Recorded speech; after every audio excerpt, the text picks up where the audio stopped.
देवी अहिल्या सेवा न्यास, भोजपुरी साहित्य अकादमी मध्य प्रदेश, संस्कृति परिषद भोपाल तथा राष्ट्र सेविका समिति द्वारा आयोजित वंदनीय लक्ष्मीबाई केळकर स्मृति व्याख्यानमाला में आप सभी का बहुत बहुत स्वागत है।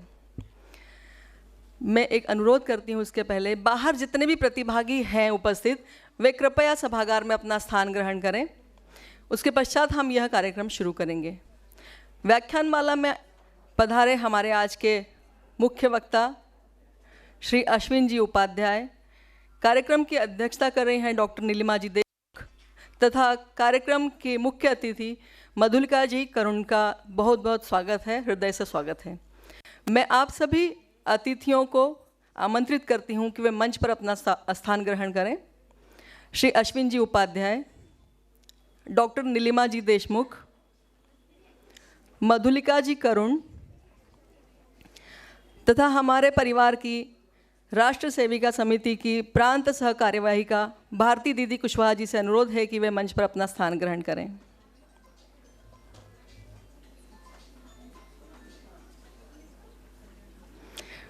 बहुत बहुत स्वागत है।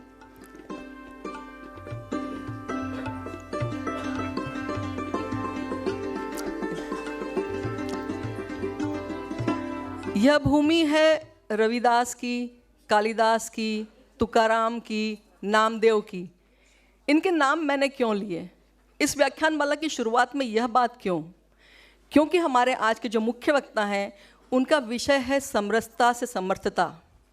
तो जिस भूमि पर हम खड़े हैं वहाँ पर समरसता कोई नई बात नहीं है, यह बहुत पुरानी बात है और इस समरसता पर हम बहुत आगे बात करेंगे। उसके पूर्व मैं आप सभी से अनुरोध करती हूँ कि आप दीप प्रज्वलन के लिए पधारें।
बहुत बहुत धन्यवाद। जब दीप प्रज्वलन हो रहा था उस समय मेरे मन में एक बात आई कि क्यों ना मैं कोई श्लोक या किसी मंत्र का उच्चारण करूं, जो कि हमारे रूपरेखा में हमने निर्धारित नहीं किया था। लेकिन देखिए, हृदय की बात ईश्वर सुनता है और वहाँ से जो शंखनाद हुआ है वो मेरे लिए ही हुआ है, ये समझा जाना चाहिए। बहुत बहुत धन्यवाद आपका कि आपने इतनी अच्छी ध्वनि हमारे इस दीप प्रज्वलन के लिए प्रस्तुत की। अब मैं आयोजन समिति से अनुरोध करती हूँ कि वे हमारे आज के मुख्य वक्ता श्री अश्विन जी उपाध्याय का स्वागत करें। स्वागत करने के लिए मैं आयोजन समिति की हमारी सीए अनीशा जी अग्रवाल से अनुरोध करती हूं कि वे मंच पर पधारें और शॉल, श्रीफल तथा पुष्प से हमारे आज के मुख्य वक्ता का स्वागत करें। अश्विन जी उपाध्याय जी का परिचय बहुत अलग है, क्योंकि जो जनहित याचिकाएं दायर करते हैं उनमें देश में इनका नाम अव्वल है। जनहित याचिकाएं सभी दायर करना चाहते हैं लेकिन कोई सोच नहीं पाता है। वो सोचते हैं कि अगर हमने लगाई तो खारिज हो जाएगी, लेकिन ये ऐसे व्यक्ति हैं जिन्होंने बहुत सारी जनहित याचिकाएं लगाई हैं। आप भारत के सर्वोच्च न्यायालय के अधिवक्ता भी हैं और इनके साथ आज के जो बात है कहने लायक वो ये है कि आपका जन्म प्रयागराज में हुआ है, तो आज सभी प्रयागराज जाना चाहते हैं, इसलिए इनके लिए ज़ोरदार तालियां बजाइए। साथ ही आपने अन्ना हजारे जी के साथ में भी भ्रष्टाचार विरोधी आंदोलन में भाग लिया था। बहुत बहुत धन्यवाद सर। हम सुनेंगे आपको, वैसे हमने बहुत सुना हुआ है, लेकिन इस आयोजन समिति, इस व्याख्यानमाला में ये जो आपका उद्बोधन रहेगा, मुझे लगता है कि समर्थता और समरसता को एक अलग दिशा देगा। बहुत बहुत स्वागत है। मैं अनुरोध करती हूँ हमारी सुश्री निवेदिता पंड्या जी से कि वे मंच पर पधारें और हमारे आज की मुख्य अतिथि मधुलिका जी करुण का स्वागत करें।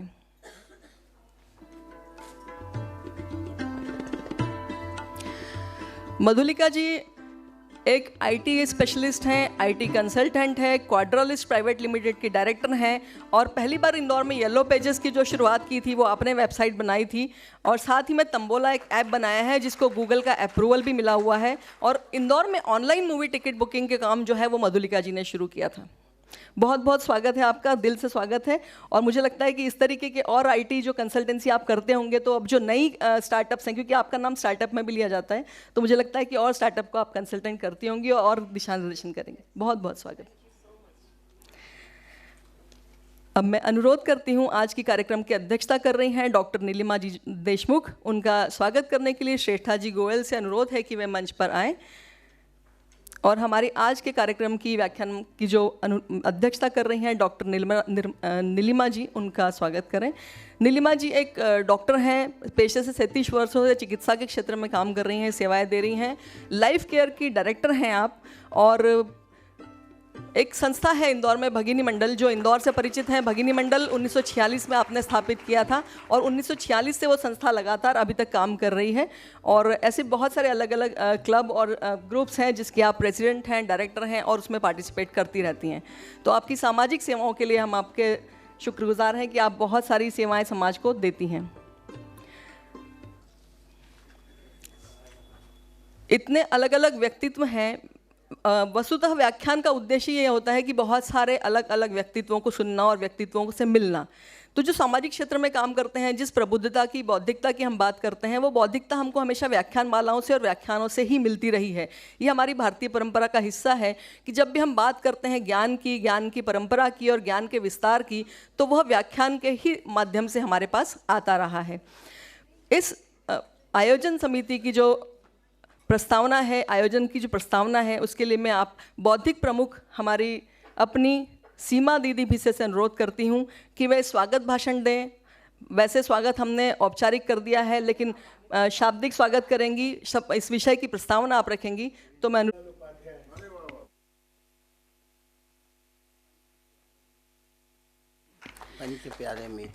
पंच प्यारे मित्र से शांतिलाल जी उपाध्याय हैं।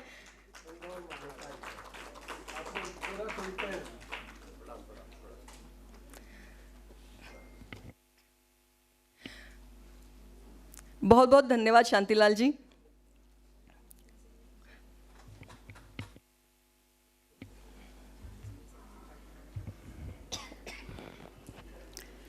सभी को नमस्कार। राष्ट्र सेविका समिति के संस्थापक वंदनीय लक्ष्मीबाई केळकर स्मृति व्याख्यानमाला में आप सभी का हार्दिक स्वागत करती हूँ। आज विशेष तौर पर हमारे मुख्य वक्ता के रूप में पधारे सुप्रीम कोर्ट के अधिवक्ता, सनातनी अधिवक्ता श्री अश्विनी जी उपाध्याय। हमारे निवेदन को स्वीकार कर यहाँ आने के लिए उन्होंने स्वीकृति दी, इसके लिए मैं सबसे पहले उनके बहुत बहुत आभारी हूँ और उनका हार्दिक हार्दिक स्वागत करती हूँ। आज की हमारी मुख्य अतिथि मधुलिका जी करुण और अध्यक्षा डॉक्टर नीलिमा देशमुख, इन दोनों का इन्होंने समय निकालकर यहाँ पधारे, उसके लिए मैं उनका हार्दिक धन्यवाद और उनका हार्दिक स्वागत करती हूँ। व्याख्यानमाला का यह चौथा वर्ष है। 4 वर्ष से व्याख्यानमाला कर रहे, अलग अलग अंतर्राष्ट्रीय स्तर के वक्ता एक दिन आते हैं और एक दिन अंतर्राष्ट्रीय स्तर के हमारे समिति के जो सर्वोच्च, जिसको बोल सकते हैं अखिल भारतीय स्तर के हैं, उन्हें हम आमंत्रित करते हैं। ऐसे 2 दिन की ये व्याख्यानमाला शुरू की है।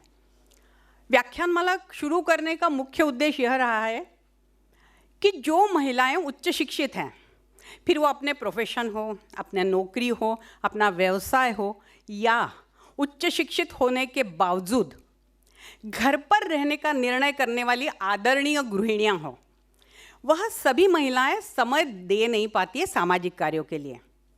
इसलिए उन महिलाओं को जोड़ने का यह प्रयास हमने शुरू किया। समिति के कई प्रकल्प है, सभी को पता होगा, पर यह प्रकल्प शुरू करने का मुख्य कारण समाज की जो प्रबुद्ध वर्ग की महिलाएं हैं उनको जोड़ने का एक प्रयास है। और मैं बताने में मुझे बहुत खुशी है अश्विनी जी कि लगभग यह प्रबुद्ध महिलाएं जुड़ने का कारवा बढ़ता ही जा रहा है और कई महिलाएं इसमें हमारे साथ जुड़ रही है जो सामाजिक कार्य से हमारे साथ सहयोगी के रूप में कार्य कर रही हैं। आज का विषय है समरसता से समर्थता। समरसता इस शब्द का अर्थ सामान्यतया यह लगाया जाता है कि किसी की भी धन हो, संपत्ति हो, जानकारी हो, ज्ञान हो, अनुभव हो, यह मुक्त हाथों से एक दूसरे को बांटना। यह मानसिकता, यह विचार यदि हम भारत में जिसको बोल सकते रूढ़ हो जाए तो यह भारत देश समर्थ और सशक्त बन सकता है। हमने राम मंदिर की स्थापना तो 500 वर्ष के जिसको बोल सकते बहुत स्ट्रगल के बाद हमने राम मंदिर बनाया, बहुत भव्य दिव्य हुआ, ऐतिहासिक हो गई ये निर्णय। पर क्या हमारी कल्पना में रोज जो राम राज्य है उस स्थापित करने के लिए हमें समरसता की अत्यधिक आवश्यकता है? और यदि यह समरसता का अर्थ और समरसता से समर्थ भारत कैसे बन सकता है, यह आज हम अश्विनी जी से सुनने वाले हैं। फिर शिक्षा के क्षेत्र में संस्कार हो या सामान्य से सामान्य, राम राज्य में यह बहुत जरूरी है कि सामान्य से सामान्य जीव को न्याय प्राप्त हो। महिलाएं, समाज, राष्ट्र की सुरक्षा, यह व्यवस्था भी समरसता से कैसे आ सकती है, यह आज हम सुनने जा रहे हैं।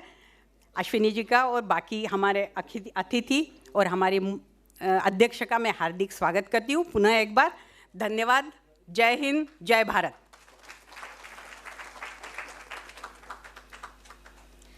बहुत बहुत धन्यवाद सीमा दीदी। और अब मैं एकल गीत के लिए कल्याणी कानड़े को अनुरोध करती हूँ। कल्याणी जी, कल्याणी कानड़े एकल गीत।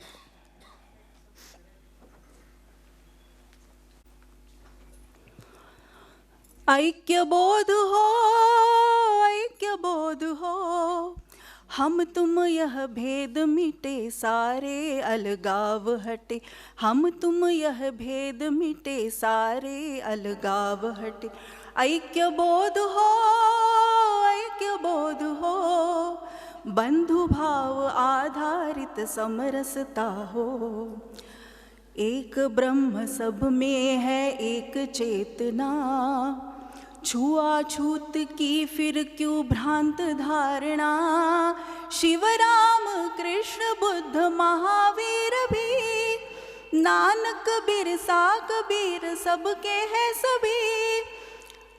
जाति पंथ भेद मिटे, ऊंच नीच भाव हटे, जाति पंथ भेद मिटे, ऊंच नीच भाव हटे। धर्म बोध हो, धर्म बोध हो, आत्मीयता आधारित समरसता हो। ऐक्य बोध हो, ऐक्य बोध हो, रामेश्वर, जगन्नाथ, बद्री, द्वारिका, आस्था के केंद्र यही सबकी भावना।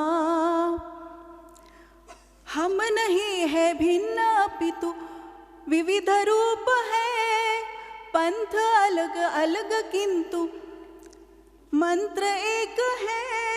सब समाज साथ रहे, सेवा सहकार रहे, सब समाज साथ रहे, सेवा सहकार रहे। संग भाव हो, संग भाव हो, संगठना आधारित समरसता हो। ऐक्य बोध हो, ऐक्य बोध हो, वनवासी, ग्रामवासी, नगर निवासी, हम सब है हिंदू जो भारतवासी। एक राष्ट्र संस्कृति है एक हमारी, भारत माँ ही माता एक हमारी। भाषा के वाद मिटे, प्रांत वर्ग भेद हटे, भाषा के वाद मिटे, प्रांत वर्ग भेद हटे। राष्ट्रबोध हो, राष्ट्रबोध हो, राष्ट्रीयता आधारित समरसता हो। राष्ट्रीयता आधारित समरसता हो। ऐक्यबोध हो, ऐक्यबोध हो, ऐक्यबोध हो, ऐक्यबोध हो, बंधु भाव आधारित समरसता हो।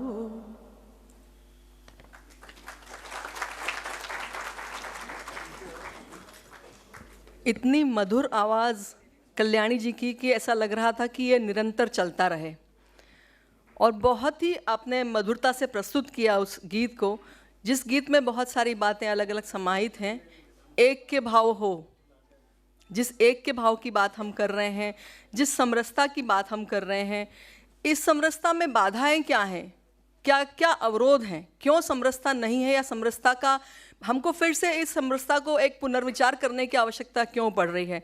तो मुझे लगता है कि इस विषय पर हमारे आज के मुख्य वक्ता श्री अश्विन जी उपाध्याय बहुत अच्छे से प्रकाश डालेंगे कि वर्तमान में क्या चुनौतियां हैं, समरसता के लिए चुनौतियां क्या प्रस्तुत की जा रही हैं।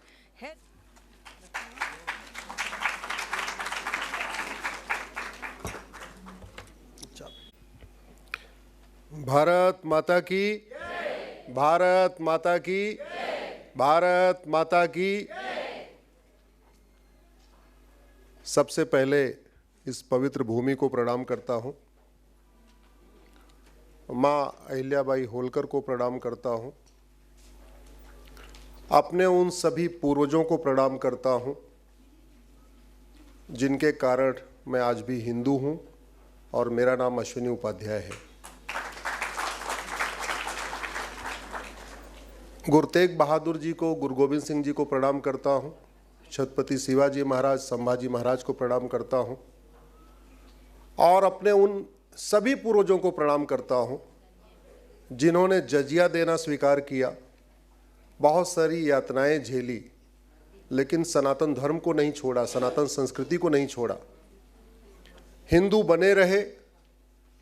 इसीलिए आज हम वसुधैव कुटुंबकम के बारे में चर्चा करते हैं, नारी तू नारायणी की बात करते हैं, यत्र नारस्तु पूज्यते रमन्ते तत्र देवता की बात करते हैं, सर्व मंगल मांगल्ये शिवे सर्वार्थ साधिके की बात करते हैं, और सबका साथ सबका विकास की बात करते हैं। आज का ये कार्यक्रम मेरे लिए इसलिए महत्वपूर्ण है क्योंकि आज बहनें ज़्यादा हैं, भाई कम हैं। सामान्यतः भाई ज़्यादा होते हैं, बहनें कम होती हैं। अच्छा होता कि जितनी बहनें आई हैं साथ में भाई को भी ले आती तो और अच्छा हो जाता कार्यक्रम, ये सामूहिक रूप से चर्चा हो जाती। आज आपने विषय रखा है समरसता से समर्थता। तो पहले थोड़ी देर बात कर लेते हैं समर्थता की। समर्थ हम कैसे बनते हैं? समर्थ बनने के लिए बेसिक रिक्वायरमेंट क्या है? हमारा शरीर स्वस्थ हो, शारीरिक विकास हो, लेकिन चारित्रिक विकास न हो तो हम समर्थ कहलाएंगे क्या? जोर से बोलिए जरा। हमारा शारीरिक विकास हो लेकिन नैतिक विकास न हो, शारीरिक विकास हो लेकिन बौद्धिक विकास न हो, शारीरिक विकास हो लेकिन आध्यात्मिक विकास न हो, शारीरिक विकास हो लेकिन सामाजिक विकास न हो, शारीरिक विकास हो लेकिन संवेगात्मक विकास न हो, शारीरिक विकास हो लेकिन भावनात्मक विकास न हो, शारीरिक विकास हो लेकिन संवेगात्मक विकास न हो, तो उसे अच्छा व्यक्ति कहेंगे क्या? नहीं। वैसे ही कोई भी राष्ट्र जिसका भौतिक विकास तो हो, एयरपोर्ट अच्छे अच्छे हों, बुलेट ट्रेन भी हो उसके पास, हाईवे भी हो, ठीक है, कारें अच्छी अच्छी हों, बाथ टब बड़े बड़े हों नहाने वाले, उसका भौतिक विकास हो लेकिन उसका आध्यात्मिक विकास न हो, चारित्रिक विकास न हो, नैतिक विकास न हो, बौद्धिक विकास न हो, आध्यात्मिक विकास न हो, तो उस राष्ट्र को अच्छा राष्ट्र कहेंगे क्या? जोर से बोलिए जरा। देखिए, मैं एक तरफा बात नहीं करता। हमारी बात से सहमत नहीं है तो कह दीजिए नहीं आप गलत बोल रहे हैं, लेकिन सहमत है तो जो कुछ सहमत है, असहमत है, जोर से बोलिए, क्योंकि आपकी आवाज़ जाएगी। जो भी लाख, 1 करोड़, 2 करोड़ लोग देखेंगे, कम से कम पता तो चले बहनों की आवाज़ आ रही है। अल्टीमेटली आवाज़ तो यहीं से कैच हो रही है। अब जैसे मनुष्य का शारीरिक विकास होता है, ऐसे देश का भौतिक विकास होता है। तो भौतिक विकास कौन करता है? Ministry of road transport, ministry of civil aviation, ministry of finance, ministry of industries, ministry of commerce. ये देश का कौन सा विकास करते हैं? भौतिक विकास। और 3 डिपार्टमेंट हैं जो किसी भी देश का आध्यात्मिक विकास करते हैं, नैतिक विकास करते हैं, चारित्रिक विकास करते हैं, बौद्धिक विकास करते हैं। वो 3 डिपार्टमेंट हैं, ministry of education, ministry of law और मिनिस्ट्री ऑफ कल्चर। बाकी 50 डिपार्टमेंट होते हैं। ये मान के चलिए कि 47 डिपार्टमेंट भौतिक विकास करते हैं, लेकिन उसका देश का आध्यात्मिक, चारित्रिक, नैतिक विकास केवल 3 डिपार्टमेंट करते हैं, ministry of law, ministry of education, ministry of culture. हमारी इतनी बड़ी परंपरा रही, इतनी हमारी महान संस्कृति रही। हमारे साथ गड़बड़ यह हुआ कि मुगल काल में हमारा वो 3 डिपार्टमेंट तो काम किया नहीं, डिपार्टमेंट ही नहीं था, हम तो गुलाम थे। अंग्रेज आए, उनसे भी कोई लेना देना नहीं था। अब हम हो गए 1950 में स्वतंत्र, 47 में स्वतंत्र हो गए, 51 से अपना सरकारें बनने लगी। अब 1951 के बाद आप 3 मंत्रालय के मंत्रियों को नोट करिए। नेहरू मंत्रिमंडल से मनमोहन मंत्रिमंडल के शिक्षा मंत्रियों की लिस्ट बनाइए, नेहरू मंत्रिमंडल से मनमोहन मंत्रिमंडल के कानून मंत्रियों की लिस्ट बनाइए, और नेहरू मंत्रिमंडल से मनमोहन मंत्रिमंडल के संस्कृति मंत्रालय की लिस्ट बनाइए। फिर आपको समझ में आएगा इन तीनों ने भारत का नैतिक उत्थान, शारीरिक उत्थान, बौद्धिक उत्थान, आध्यात्मिक उत्थान करने की बजाय भारत को रिवर्स गियर में लेके चले गए। और समरसता भौतिक विकास से नहीं आती, भौतिक विकास से तो टकराव होता है। आप 2 पहलवान खड़ा कर दीजिए, अगर उनके अंदर नैतिकता नहीं है तो दोनों एक दूसरे को मार मार के एक दूसरे को खत्म कर देंगे। 2 सांड खड़ा कर दीजिए, देखिए कैसे फूफा फूफा के एकदम आपस में। क्यों? शारीरिक विकास दोनों सांडों का हो गया, लेकिन उनका आध्यात्मिक भौतिक विकास तो हुआ ही नहीं। तो भौतिक विकास क्या करता है? टकराव पैदा करता है। आध्यात्मिक विकास, नैतिक विकास, चारित्रिक विकास, बौद्धिक विकास क्या करता है? समरसता। तो समरसता को ठीक करना है तो क्या करना पड़ेगा? सरकार के 3 मंत्रालयों को, चाहे वो केंद्र सरकार हो चाहे राज्य सरकार, इन सरकार के 3 मंत्रालयों को काम करना पड़ेगा।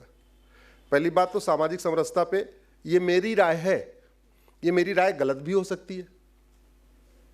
सामाजिक समरसता पे बहुत सारे लोग अपनी बात रखते हैं, तो इसलिए ये मेरी राय है, ये फाइनल राय मत मानिए। आप लोग चिंतन करिए जो मैं कह रहा हूं ठीक कह रहा हूं कि नहीं कह रहा हूं। सबके अलग अलग ओपिनियन है।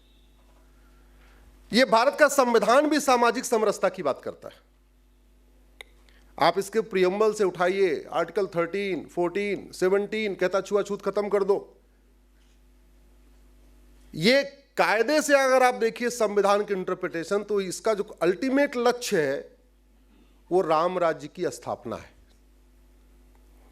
राम राज्य का वर्णन गोस्वामी जी ने उत्तरकांड में किया हुआ है, वाल्मीकि जी ने भी उत्तरकांड में किया हुआ है। सब नर करहि परस्पर प्रीति, चलहि स्वधर्म निरत श्रुत नीति। सारे नर परस्पर प्रीति करते हैं। क्यों करते हैं? क्योंकि चलहि स्वधर्म, सारे अपने अपने स्वधर्म का पालन कर रहे हैं। तो स्वधर्म का पालन करने से परस्पर प्रीति आती है। और स्वधर्म का ज्ञान तब होता है जब नैतिक उत्थान हो, बौद्धिक उत्थान हो, चारित्रिक उत्थान हो, आध्यात्मिक उत्थान हो। 2 into 2 is 4 करने से नैतिक उत्थान नहीं होता। फिजिक्स, केमिस्ट्री, जूलॉजी, बॉटनी, इसको पढ़ने से नैतिक, बौद्धिक, आध्यात्मिक, चारित्रिक उत्थान नहीं होता। और आज की डेट में हमारे एजुकेशन सिस्टम में जोर किस पे है? इसी पे, आर्किमिडीज के सिद्धांत पे है, physics, chemistry, math, zoology, botany पे है। नैतिकता पे जोर है क्या? है जोर? नहीं। हमने इतना तक सोचा नहीं कि जिन अंग्रेजों ने 1929 में भारत को बर्बाद करने के लिए, भारत की शिक्षा व्यवस्था को बर्बाद करने के लिए सीबीएसई बोर्ड बनाया है, कम से कम उसका नाम तो बदल दें। दुनिया भर के नाम बदले, दुनिया भर के चीजों को बदला, लेकिन अपनी शिक्षा को तो बदल लें। कोई काम ही नहीं हुआ, बिल्कुल काम नहीं हुआ। अगर काम करते तो आज हम कहीं और होते। ये भगवान राम की भूमि है, भगवान कृष्ण की भूमि है, भगवान महावीर की भूमि है, गुरु गोविंद सिंह की भूमि है, गौतम बुद्ध की भूमि है, परम पूज्य शंकराचार्य जी की भूमि है, स्वामी विवेकानंद की भूमि है, रानी अहिल्याबाई होलकर की भूमि है। जिन लोगों ने पूरे जीवन स्वधर्म की बात किया, स्वधर्म को प्रमोट किया, और फिर भी लोग स्वधर्म नहीं मान रहे। इससे अच्छा तो जापान वाले हैं, कोई महापुरुष नहीं पैदा हुआ, फिर भी हमसे ज्यादा वो स्वधर्म का पालन कर रहे हैं। इससे ज्यादा अच्छा सिंगापुर वाले हैं, कोई महापुरुष वहां नहीं पैदा हुआ, फिर भी हमसे ज्यादा स्वधर्म का पालन कर रहे हैं। स्वधर्म सब नर करहि परस्पर प्रीति, चलहि स्वधर्म निरत श्रुत नीति, अल्प मृत्यु नहीं कौनो पीरा, सब सुंदर सब बिरो शरीरा, न दरिद्र को दुखी न दीना, नहीं कोई अबुध न लक्षण ही ना।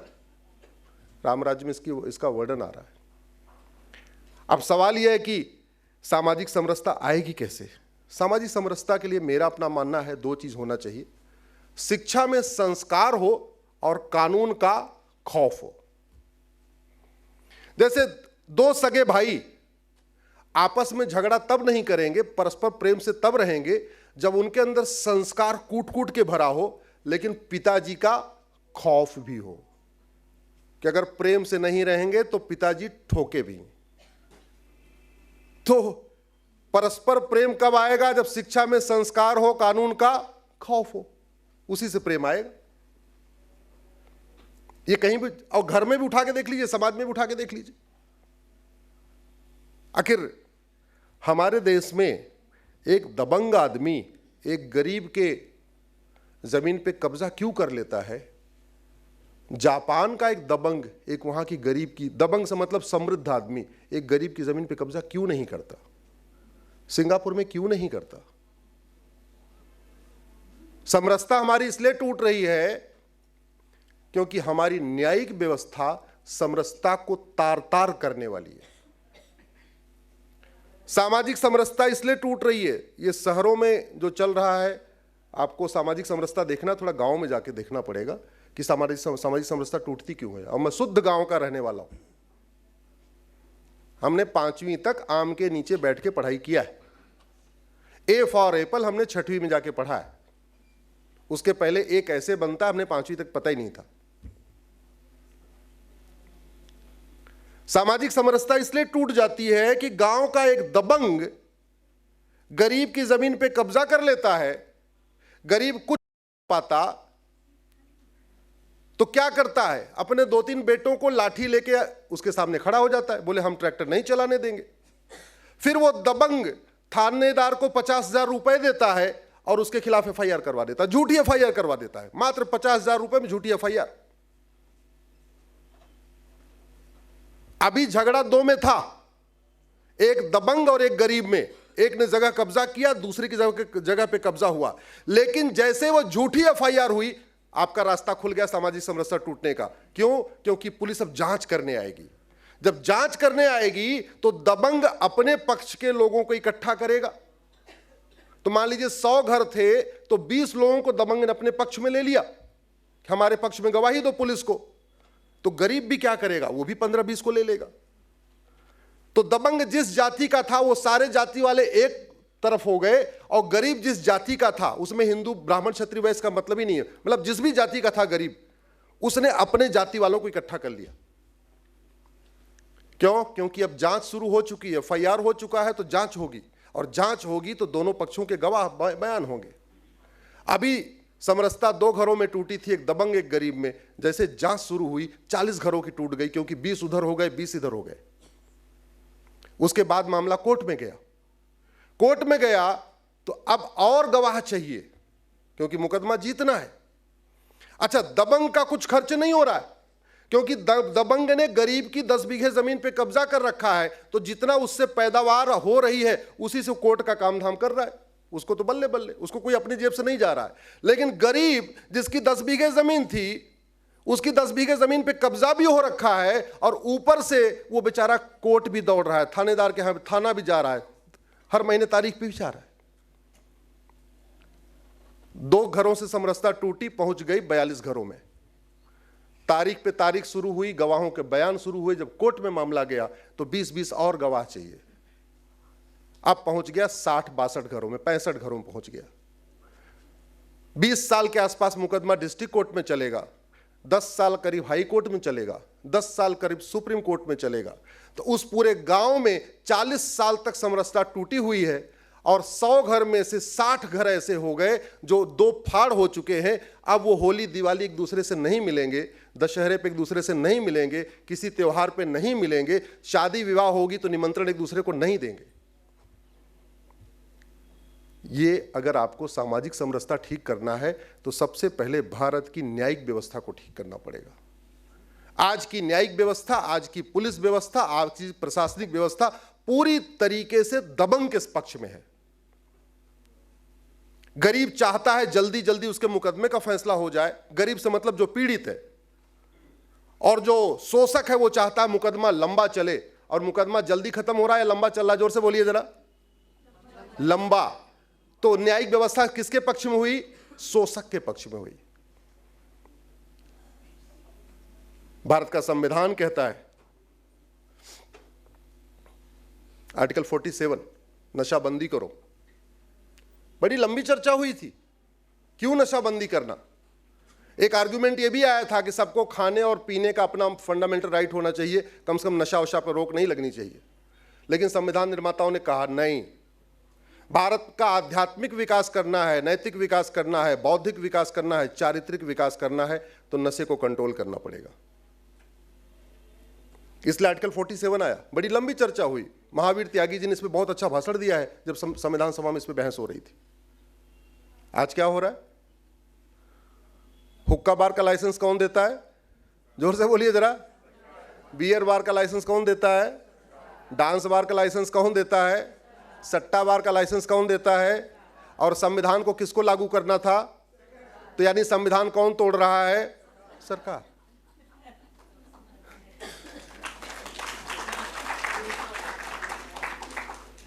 अब ये तो हो गया आपका एक पहलू। इसके आगे जरा सोचिए।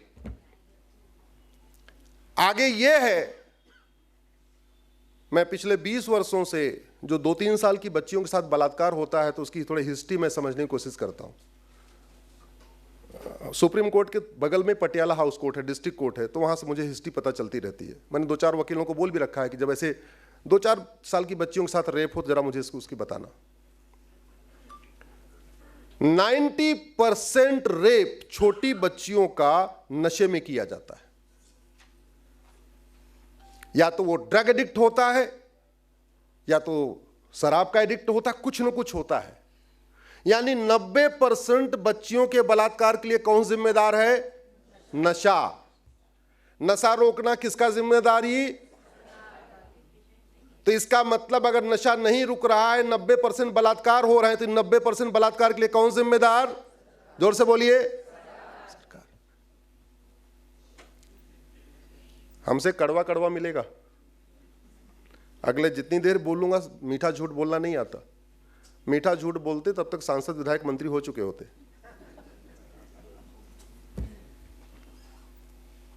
अगर आपको सामाजिक समरसता स्थापित करनी है तो आपको एक, मैंने एक मैंने अभी नया कानून का ड्राफ्ट किया है, आपको दिख रहा होगा, सतयुग एक्ट, दिख रहा है ना। जब मैं सतयुग की बात करता हूं तो लोग कहते हैं कलयुग में सतयुग कैसे आ सकता है। तो हमारा यह कहना है कि कलयुग में दुबई में सतयुग क्यों है, कलयुग में सिंगापुर में सतयुग क्यों है, कलयुग में जापान में सतयुग क्यों है, ये पूरा कलयुग भारत में क्यों है, पाकिस्तान में क्यों है, बांग्लादेश में क्यों है, उधर जापान में सिंगापुर में उधर क्यों नहीं है सतयुग, उधर क्यों नहीं है कलयुग। कलयुग और सतयुग इस बात पे डिपेंड करता है कि आपकी शिक्षा व्यवस्था कैसी है, आपकी न्यायिक व्यवस्था कैसी है। शिक्षा में संस्कार हो, कानून का खौफ हो तो सतयुग रहेगा, कानून घटिया है, शिक्षा घटिया है तो कलयुग आएगा। और ये कलयुग चल रहा है। जितनी घूसखोरी, कमीशनखोरी, जमाखोरी, मिलावटखोरी, कालाबाजारी, नशा तस्करी, मानव तस्करी, सोना तस्करी, माओवाद, नक्सलवाद, अलगाववाद, कट्टरवाद, जिहाद, मजहबी उन्माद, पत्थरबाजी, धर्मांतरण, घुसपैठ, ये जितने अपराध हैं, ये क्या वर्ल्ड वाइड प्रॉब्लम है क्या, ये पूरे दुनिया में होता है क्या। भारत की कोई भी समस्या वर्ल्ड वाइड नहीं है, भारत की कोई भी समस्या लाइलाज नहीं है। भारत की समस्याओं का मूल कारण है सड़ी हुई शिक्षा व्यवस्था और घटिया न्यायिक व्यवस्था। न शिक्षा में संस्कार है, न कानून का खौफ है। सामाजिक समरसता इसलिए टूट रही है क्योंकि शिक्षा व्यवस्था को एजुकेशन माफिया चला रहे हैं। गांव में एक लड़का है, गरीब है, बहुत टैलेंटेड है, अच्छा है पढ़ने में, दूसरा वाला उससे कम अच्छा है लेकिन थोड़ा अमीर है। जैसे अमीर है उसको इंदौर भेज दिया कोचिंग करने के लिए, और वो कोचिंग किया तो आईआईटी भी निकाल लिया, मेडिकल में जाना है तो उसने नीट भी क्वालिफाई कर लिया, या एनडीए भी क्वालिफाई कर लिया, या क्लैट क्वालिफाई कर लिया। दूसरा वाला गरीब था इसलिए वो कुछ क्वालिफाई नहीं कर पाया। एजुकेशन सिस्टम को एजुकेशन माफिया चला रहे हैं। इस तरीके से सिस्टम को हाईजैक कर लिया है कि जो 10वीं 12वीं में पढ़ाया जाता है वो एंट्रेंस एग्जाम में पूछा नहीं जाता, जो एंट्रेंस एग्जाम में पूछा जाता है वो 10वीं 12वीं में पढ़ाया नहीं जाता। नतीजा यह है कि बिना कोचिंग किए ना कोई इंजीनियर बन पा रहा है, ना डॉक्टर बन पा रहा है, ना क्लैट में जा पा रहा है, ना आईएएस क्वालिफाई कर पा, कुछ कर ही नहीं पा रहा है। और याद रखिए, अगर मेरिट वाला स्टूडेंट क्लर्क बनेगा, उससे कमजोर वाला कलेक्टर बनेगा, तो कभी जीवन में सामाजिक समरसता नहीं आ सकती। आप मेरिट का अपमान करेंगे तो सामाजिक समरसता नहीं आएगी, कभी नहीं आएगी। मेरिट वाला अगर कांस्टेबल होगा, कमजोर थानेदार बन जाएगा, कभी नहीं बैठ सकता, सामाजिक समरसता नहीं आ सकती। सामाजिक समरसता टूटने का अगर स्थापित करना है तो भारत में हमें फिर से यूनिफॉर्म एजुकेशन सिस्टम लाना पड़ेगा। और पूरी मानव इतिहास में सबसे पहले यूनिफॉर्म एजुकेशन सिस्टम भारत में ही आया। राजा रघु ने उसको इंप्लीमेंट किया। दशरथ जी राज परिवार के, क्षत्रिय परिवार के और सुमंत नाविक के परिवार के, उस समय व्यवस्था उन्होंने कितनी बढ़िया रखी कि नाविक का बेटा सुमंत राज परिवार के दशरथ जी के साथ पढ़ रहा है, एक साथ गुरुकुल में पढ़ रहा है। आज की डेट में टीचर का बच्चा और शिक्षा मंत्री का बच्चा एक स्कूल में पढ़ता है क्या? जोर से बोलिए। कांस्टेबल का बच्चा और कप्तान का बच्चा एक साथ पढ़ता है क्या? मजदूर का बच्चा और मालिक का बच्चा एक साथ पढ़ता है क्या? फिर कैसे आएगी सामाजिक समरसता? आज का एजुकेशन सिस्टम क्लास क्रिएट कर रहा है। 20,000 रुपए जहां फीस है उसकी अलग क्लास क्रिएट हो रही, 10,000 रुपए फीस की अलग क्लास क्रिएट हो रही, 5,000 रुपए वाले की अलग क्लास क्रिएट हो रही है, सीबीएसई की एक क्लास क्रिएट हो रही है, एमपी बोर्ड वाले की अलग क्लास क्रिएट हो रही है। 65 एजुकेशन बोर्ड बना रखा है, 65। सारे एग्जाम के पेपर एक और सिलेबस और करिकुलम 65। एजुकेशन बोर्ड 65 और पेपर एक। इंजीनियरिंग का एक पेपर सबके लिए कॉमन है पूरे भारत के लिए, मेडिकल का एक पेपर कॉमन है सबके लिए, क्लैट का पेपर कॉमन, आईएएस का पेपर कॉमन, और 65 एजुकेशन बोर्ड 12वीं में। सामाजिक समरसता टूटने का कारण है यह गुलामी की शिक्षा व्यवस्था। सामाजिक समरसता टूटने का कारण है गुलामी की पुलिस व्यवस्था। सामाजिक समरसता टूटने का कारण है गुलामी की प्रशासनिक व्यवस्था। सामाजिक समरसता टूटने का कारण है गुलामी की न्यायिक व्यवस्था। सामाजिक समरसता टूटने का कारण है गुलामी की व्यापार व्यवस्था। सामाजिक समरसता टूटने का कारण है गुलामी की चुनाव व्यवस्था। अच्छा, सबसे आश्चर्य बात, हम लोग 15 अगस्त को क्या मनाते हैं? जोर से बोलिए। स्वतंत्रता दिवस। स्वतंत्र दो शब्दों से मिलकर बना है, स्वतंत्र। स्व मतलब सेल्फ, हमारा, तंत्र मतलब सिस्टम। कौन सा सिस्टम हमारा है?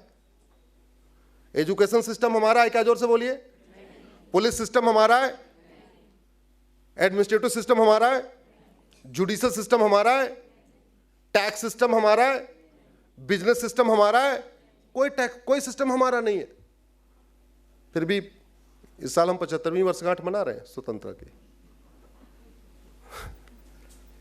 कहते हैं भारत संप्रभु है। संविधान के प्रियम्बल में लिखा भी है 15 अगस्त को 1947 को हम स्वतंत्र हुए और 26 जनवरी को हम क्या हो गए? संप्रभु, क्योंकि संविधान लागू हो गया। संप्रभु का मतलब न गुलामी का नाम हो, न गुलामी का निशान हो, न गुलामी की कुरीतियां हो, न गुलामी की कुप्रथाएं हो, उसको कहते हैं संप्रभु।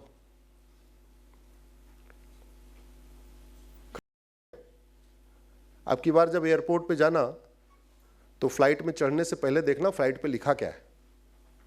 उस पे लिखा हुआ है वीटी। वीटी का मतलब होता है विक्टोरिया टेरिटरी। अब दिक्कत क्या आ रही है? कोई बीमारी जैसे ही हो तुरंत अगर उसकी दवाई दे दो तो ठीक हो जाएगी, लेकिन बीमारी अगर लंबी चली, दवाई दिया तो क्या हुआ? बीमारी लाइलाज हो जाती है। आज की डेट में वीटी बदलना मुश्किल हो गया। नेहरू जी को विक्टोरिया से बहुत प्यार था तो उन्होंने विक्टोरिया टेरिटरी कंटिन्यू किया। आज वाले चाह के भी बीटी नहीं ले सकते और बीएच नहीं ले सकते। अल्टीमेटली हम भारत हैं तो या तो हमें बीटी चाहिए भारत टेरिटरी, या हमें बीएच चाहिए। दो ही लेटर का मिलता है वो। एक को बांग्लादेश ले गया, एक को भूटान ले गया। हमारे पास कुछ बचा ही नहीं। अब तो एसटी लेना पड़ेगा, हिंदुस्तान टेरिटरी, यही लेना पड़ेगा। लेकिन लेके अब दिक्कत ले कैसे? क्योंकि संविधान में इंडिया दैट इज भारत, तो या तो इंडिया लें या तो भारत लें, मतलब भारत से मिलता जुलता कुछ लेना पड़ेगा। तो या तो भारत के संविधान में फिर आर्टिकल 1 को बदल के भारत का नाम हिंदुस्तान करें और फिर एसटी लें, तो काम बढ़ गया कि नहीं? कोई बीमारी का इलाज समय पे हो जाता है तो आसानी से हो जाता है। बुखार तुरंत खाओ तो 2 टैबलेट में ठीक हो जाएगा, अगर लंबा छोड़ दिया तो निमोनिया हो जाएगा, टाइफाइड हो जाएगा, फिर लंबी बीमारी बढ़ जाती है। सामाजिक समरसता इसलिए भी टूट रही है क्योंकि भारत में हमने इलेक्शन सिस्टम को ठीक नहीं किया। 1951 का रिप्रेजेंटेशन ऑफ पीपल एक्ट चल रहा है, जो अंग्रेजों ने बनाया था उसी को कॉपी पेस्ट मार के कंटिन्यू किया। भारत में जाति का जहर घोलता कौन है? जोर से बोलिए जरा, जोर से बोलिए। एक शब्द में कहिए तो नेता, जिसको पार्षद बनना या प्रधान बनना या सांसद बनना है, विधायक बनना है। जाति का जहर कौन घोलता है? भाषा का जहर कौन घोलता है? क्षेत्र का जहर कौन घोलता है? नेता। क्यों घोलता है? क्योंकि उसको पार्षद, प्रधान, विधायक, सांसद बनना है। अब सवाल यह है, वो पार्षद, प्रधान, विधायक, सांसद ही क्यों बनना है? टीचर क्यों नहीं बन जाता? डॉक्टर क्यों नहीं बन जाता? बाकी काम क्यों नहीं कर लेता? क्योंकि बड़ा प्रॉफिटेबल काम है। 5 लगाओ 50, 5 साल में 50। सामान्यतः यही चल रहा है ना। अब आगे इसको समझिए। 5 करोड़ लगाओ 50 करोड़ कमाओ, मतलब 1:10 का रेशियो है, ऐसा लोग बताते हैं, अनुभवी लोग।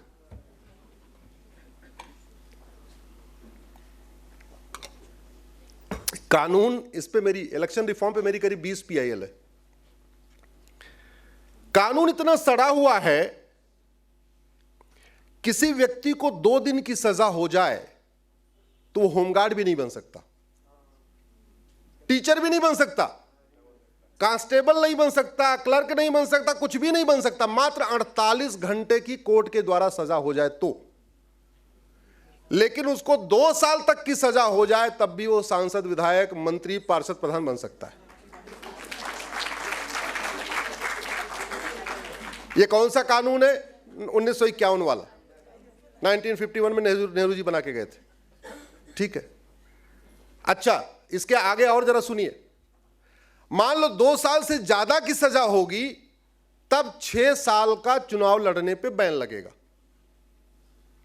2 तक तो कुछ होगा ही नहीं, 2 से ज्यादा होगी सजा, मतलब 25-24 महीने तक की सजा हुई तो कुछ नहीं हुआ।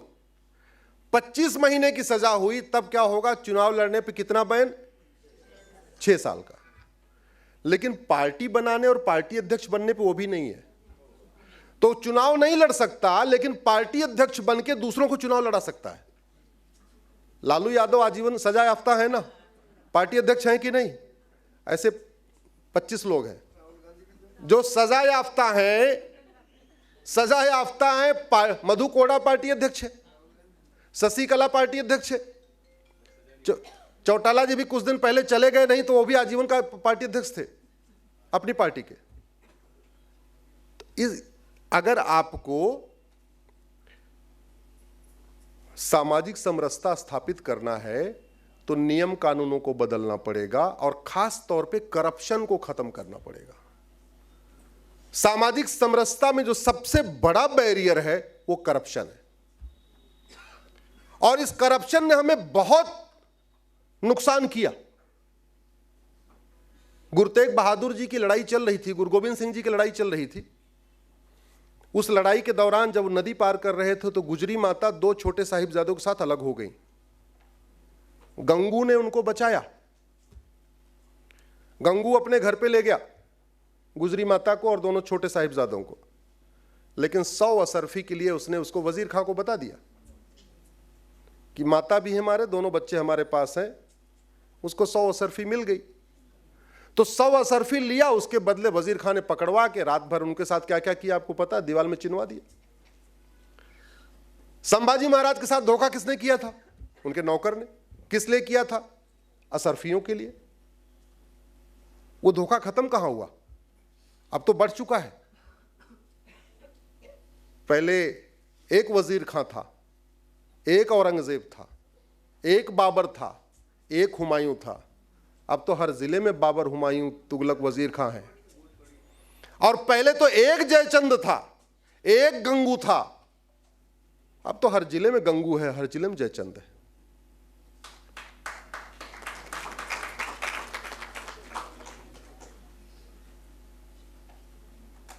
आज क्या हो रहा है? बांग्लादेशियों का राशन कार्ड कौन बनवाता है? जोर से बोलिए जरा। बांग्लादेशियों का आधार कौन बनवाता है? बांग्लादेशियों का बर्थ सर्टिफिकेट कौन बनवाता है? बांग्लादेशियों का निवास प्रमाण कौन बनवाता है? बांग्लादेशियों का वोटर आईडी में नाम कौन जुड़वाता है? किस लिए? सत्ता के लिए। सत्ता क्यों चाहिए? क्योंकि 5 करोड़ लगाओ, 50 करोड़ कमाओ। जब तक इसका समाधान नहीं करेंगे तब तक सामाजिक समरसता नहीं आएगी। धर्मांतरण, सामाजिक समरसता टूटने का बहुत बड़ा कारण धर्मांतरण है। धर्मांतरण क्यों चल रहा है? सबसे प्रॉफिटेबल बिजनेस है। आदमी ड्राइवर की नौकरी करेगा, 20,000 रुपए कमाएगा। इंजीनियर बन जाएगा, 1 लाख रुपए महीने में कमा लेगा। लेकिन वो कन्वर्जन कराना शुरू करेगा तो 5 से 6 लाख रुपए, 5 से 10 लाख रुपए महीने कमाएगा। पर परिवार 1 लाख रुपए मिलता है। तो जो जिस कास्ट का है उस कास्ट के लोगों को कन्वर्ट कर रहा है, क्योंकि उसको पैसे आ रहे हैं, पर फैमिली के हिसाब से काउंट करके उसको पैसे आ जा रहे हैं। अब सामाजिक समरसता ऐसे टूट रही है कि जैसे ही चंगाई सभा हुआ तब तक यहाँ पे जैसे कुछ लोग बैठे हैं, अपने रवि जी बैठे हैं, पारस जी बैठे हैं, ये लोग लाठी वाठी लेके पहुंच गए, राजीव जी बैठे हुए, और जैसे बैठे हैं पहुंच गए लाठी, बोले चंगाई सभा नहीं होने देंगे, धर्मांतरण नहीं होने देंगे। तो दोनों में हो गया क्लैश। और चंगाई सभा चल किस लिए रही थी? क्योंकि ऊपर से पैसा आ रहा था। तो ये जो गांव का सामाजिक समरसता टूटी, वो किस लिए टूटी? क्योंकि फंडिंग, ऊपर की फंडिंग बंद नहीं हुई और फंडिंग कराने के लिए कांग्रेस ने 2010 में कानून बनाया था FCRA। सामाजिक समरसता स्थापित करना है तो मुगलों को कोसने से नहीं कुछ नहीं होगा, मुगलों के नियम कानून को बदलना पड़ेगा। सामाजिक समरसता स्थापित करना है तो अंग्रेजों को कोसने से कुछ नहीं होगा, अंग्रेजों के नियम कानून बदलना पड़ेगा। सामाजिक समरसता स्थापित करना है तो कांग्रेस को कोसने से कुछ नहीं होगा, कांग्रेस के नियम कानून बनाने पड़ेंगे, क्योंकि सामाजिक समरसता को तोड़ने के लिए जितने कानून अंग्रेजों ने बनाए थे उससे ज्यादा कानून कांग्रेस ने बनाए। बीमारी तब ठीक होगी जब बीमारी की जड़ खत्म होगी।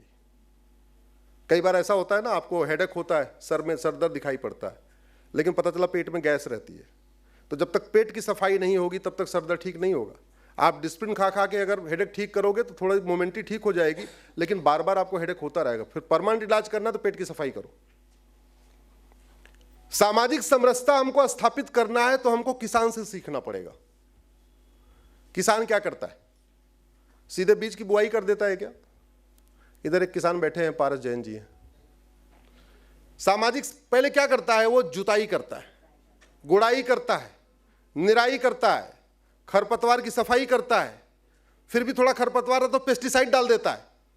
जब सब खत्म कर देता है अवांछित तत्वों को, फिर क्या डालता है उसमें? बीज। अगर सीधे सीधे बीज डाल दे तो अच्छी फसल पैदा होगी क्या?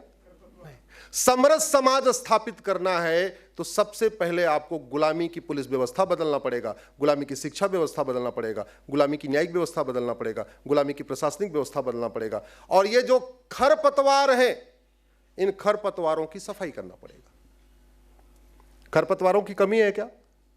आपके इंदौर में है कि नहीं? वो खरपतवारों की सफाई हुई क्या? नहीं। खरपतवारों की सफाई इसलिए नहीं हुई, खरपतवारों की सफाई इसलिए नहीं हुई क्योंकि डॉक्टर तो बदले, दवाई नहीं बदली। डॉक्टर बदलने से बीमारी ठीक नहीं होती है, दवाई बदलना पड़ता है। अगर आपको सामाजिक समरसता स्थापित करना है तो सबसे पहले आपको भारत की शिक्षा व्यवस्था को बदलना पड़ेगा। ये राइट टू एजुकेशन एक्ट को बदलना पड़ेगा, इसको इक्वल शब्द जोड़ के इसमें राइट टू इक्वल एजुकेशन करना पड़ेगा। 65 तरीके के जो एजुकेशन बोर्ड है इनको मर्ज करके वन एजुकेशन बोर्ड बनाना पड़ेगा। वन नेशन वन सिलेबस करना पड़ेगा, वन नेशन वन करिकुलम करना पड़ेगा। इंदौर का बच्चा, बड़वानी का बच्चा, शाहजहाँपुर का बच्चा, झाबुआ का बच्चा, जब सबकी किताब एक होगी, मजदूर और मालिक के बच्चे की किताब एक होगी, कश्मीर से कन्याकुमारी तक सबका सिलेबस कॉमन होगा, करिकुलम कॉमन होगा, सब अपने अपने माध्यम में पढ़े। महाराष्ट्र वाला मराठी में पढ़े, गुजरात वाला गुजराती में पढ़े, लेकिन सिलेबस करिकुलम समान हो। कोचिंग माफियाओं का जाल तोड़ा जाए, जो पढ़ाया जाए वो एंट्रेंस एग्जाम में पूछा जाए, जो पूछा जाए वो पढ़ाया जाए, तब जाके सामाजिक समरसता आएगी। और शिक्षा में, प्राइमरी में दोबारा आपको वैदिक शिक्षा लागू करना पड़ेगा, अष्टांग योग सिखाना पड़ेगा, ऋषियों महर्षियों के बारे में पढ़ाना पड़ेगा। हमारी 1000 से ज्यादा विदुषी और वीरांगना महिला हमारे देश में माताएं हैं। अगर आप काउंट करिए तो लगभग 500 वीरांगना हमारी माताएं हैं और 500 विदुषी माताएं हैं। पढ़ाया जा रहा है क्या? नहीं। जब नहीं पढ़ रहे तो स्वधर्म कहां से सीखेंगे? ऐसे ही 1000 से ज्यादा महान पुरुष हैं, ऋषि महर्षि हैं, पढ़ा रहे हैं क्या? नहीं। अष्टांग योग पढ़ा रहे हैं क्या? नहीं। महर्षि चरक को पढ़ा रहे हैं? नहीं। महर्षि वाग्भट को पढ़ा रहे हैं क्या? नहीं। महर्षि सुश्रुत को पढ़ा रहे हैं? महर्षि दधीच को पढ़ा रहे हैं? नहीं। पढ़ा क्या रहे हैं? यज्ञ विज्ञान पढ़ा नहीं रहे हैं, योग विज्ञान पढ़ा नहीं रहे हैं, स्वास्थ्य विज्ञान पढ़ा नहीं रहे हैं, आहार विज्ञान पढ़ा नहीं रहे हैं, क्या खाना है क्या नहीं खाना है सिखा नहीं रहे हैं, क्या देखना है क्या नहीं देखना है स्कूल में सिखा नहीं रहे हैं, इंद्रियों को नियंत्रण कैसे करना है उसको बता नहीं रहे हैं, तो कैसे आएगी सामाजिक समरसता? सामाजिक समरसता स्थापित करना है तो कम से कम 10वीं तक आपको हमारा जो प्राचीन वैदिक गुरुकुल सिस्टम था वही व्यवस्था फिर से लागू करना पड़ेगा। और कोई कहता नहीं हो सकता, तो मैं आपको कह रहा हूं, अगर दिल्ली में एक रेलवे बोर्ड बना के पूरे देश में रेलवे चल सकती है तो एक एजुकेशन बोर्ड बना के पूरे देश के स्कूल क्यों नहीं चल सकते? आखिर केंद्रीय विद्यालय का सिलेबस कॉमन होता है, नवोदय स्कूल का सिलेबस कॉमन हो सकता है, तो सबका कॉमन क्यों नहीं हो सकता? बैठना पड़ेगा, चिंतन करना पड़ेगा, इस पे गंभीरता के साथ चिंतन करना पड़ेगा, तभी व्यवस्था आएगी। शिक्षा में संस्कार होगा, लोग स्वधर्म का पालन करना शुरू कर देंगे। और दूसरा मैंने कहा था कानून का खौफ। कानून का खौफ पैदा करना है तो सबसे पहले आपको भारत में जस्टिस विद इन ईयर लागू करना पड़ेगा। कानून का खौफ पैदा करना है तो कुछ चीजों को आपको नए सिरे से सोचना पड़ेगा। सत्य क्या है? धर्म। और असत्य क्या है? अधर्म। झूठ सच, सच बोलना धर्म और झूठ बोलना अधर्म। हमारे देश में झूठ के ऊपर कोई कानून ही नहीं है। हमारे देश में झूठ बोलना फ्रीडम ऑफ स्पीच माना जाता है। झूठ बोलना, झूठ लिखना अखबार में फ्रीडम ऑफ एक्सप्रेशन माना जाता है। यूट्यूब पे झूठा वीडियो बना देना यह भी फ्रीडम ऑफ एक्सप्रेशन माना जाता है। जबकि ये भारत में प्राचीन काल में झूठ ही सबसे बड़ा क्राइम था, सबसे बड़ा अपराध था। सबसे बड़ा अपराध था झूठ बोलना। भय इतना तगड़ा था कि झूठ लोग नहीं बोलते थे। आज की डेट में झूठी झूठ, झूठी शिकायत, झूठी एफआईआर, झूठी जांच, झूठी गवाही, झूठा एफिडेविट, झूठे वादे, झूठे इरादे, झूठे भाषण, झूठ खाना, झूठ पीना, झूठ सोना, झूठ चबैना। हमारा सामाजिक समरसता इसलिए टूट रही है बहन जी क्योंकि 10,000 रुपए में आप झूठी वसीयत बनवा सकते हैं। सामाजिक समरसता इसलिए टूट रही है कि आप 50,000 रुपए खर्च करके किसी की जमीन अपने नाम पट्टा करवा सकते हैं। इसलिए सामाजिक समरसता टूट रही है। और वो क्यों हो रहा है? क्योंकि झूठा आधार बनवाना गंभीर अपराध नहीं, झूठा राशन कार्ड बनवाना गंभीर अपराध नहीं, झूठा बर्थ सर्टिफिकेट बनवाना गंभीर अपराध नहीं, झूठा आयु प्रमाण पत्र बनवाना गंभीर अपराध नहीं, झूठा आय प्रमाण पत्र बनवाना गंभीर अपराध नहीं, झूठी वसीयत बनवाना गंभीर अपराध नहीं, झूठी विरासत बनवाना गंभीर अपराध नहीं है ही नहीं है। अगर आप जाओ, पता नहीं आप लोग कभी इस पेपर में पढ़ा नहीं पढ़ा, जैसे आप जाओ कि जी हमारे 2 बीघे जमीन पे किसी ने कब्जा कर लिया, तो थाने में एफआईआर ही नहीं होगी। क्या बोलेंगे? ये सिविल केस है, कोर्ट जाओ। क्यों? क्योंकि अवैध कब्जा करना अपराध नहीं है। हां, अवैध कब्जा करना अपराध नहीं है। अब अपनी जमीन छुड़ाने के लिए 40 साल उससे मुकदमा लड़ो। अरे बाकी तो छोड़ो, आपके घर पे आप रेंट पे दे दो, किराए पे, और कि वो किराएदार खाली ना करे, और जाके जरा पुलिस में लिखवाओ कि हमारा घर नहीं खाली कर रहेगा। कहेगा ये क्रिमिनल मैटर नहीं है, ये सिविल मैटर है, घर खाली कराने के लिए कोर्ट जाओ। अब अपना घर खाली कराने के लिए 20 साल डिस्ट्रिक्ट कोर्ट, 10 साल हाई कोर्ट, 10 साल सुप्रीम कोर्ट। अभी जयपुर के एक जैन साहब आए थे, 40 साल के बाद अपना घर खाली करा के गए। मैं बाहर खड़ा था, हमको पहचान लिए, हमने नमस्ते नमस्ते किए। बोले भाई साहब आप जो कहते हैं सब सही कहते हैं। उनका क्या हो गया आपका? बोले 40 साल के बाद आज घर खाली करने का आदेश मिला है। बोले जितना हमने किराए मिला नहीं था उससे ज्यादा हम खर्च कर चुके हैं, वकीलों को दे चुके हैं। मैं आपको एक एग्जाम्पल बताता हूं। जौनपुर जिले में एक गांव है तरहठी। एक रघुवीर मिश्रा थे, उनके पास 10 बीघे जमीन थी। उन्होंने एक मंदिर बनवाया और एक व्यक्ति को मंदिर का पुजारी नियुक्त किया और अपनी 10 बीघे जमीन मंदिर को नाम करके गिफ्ट कर दिया, और वो मर गए। 31 मार्च को मर गए। दूसरा पक्ष वकील था, उसने 1 अप्रैल को उनके फर्जी वसीयत बनवा लिया और 2 अप्रैल को उनको मरा हुआ दिखा दिया। मरे कब थे? 31 मार्च। मृत्यु प्रमाण पत्र कब बना? 2 अप्रैल। क्योंकि फर्जी मृत्यु प्रमाण पत्र बनवाना भी गंभीर अपराध नहीं है। और जानते हैं अभी 2025 में वो मुकदमा सबसे लोवेस्ट, जो लोअर पायदान है कोर्ट का, जिसको कहते हैं चकबंदी अधिकारी, जो वकील होंगे उनको पता है। अभी भाई साहब वो चकबंदी अधिकारी कहां चल रहा है 40 साल से। 40 साल में यह डिसाइड नहीं हुआ कि रघुवीर मिश्रा 31 मार्च को मरे थे कि 2 अप्रैल को मरे थे। अगर एक नार्को पॉलीग्राफ ब्रेन मैपिंग कानून होता तो एक दिन में पता चल जाता। एक कह रहा था 31 मार्च को मरे, दूसरा कह रहा था 2 अप्रैल को मरे। दोनों पक्षों की गवाही narco polygraph brain mapping test कर लेते, पता चल जाता कि 31 मार्च को मरे कि 2 अप्रैल को मरे। और जैसे ही पता चल जाता कि 31 मार्च को मरे कि 2 अप्रैल को मरे, मुकदमा वहीं डिसाइड हो जाता।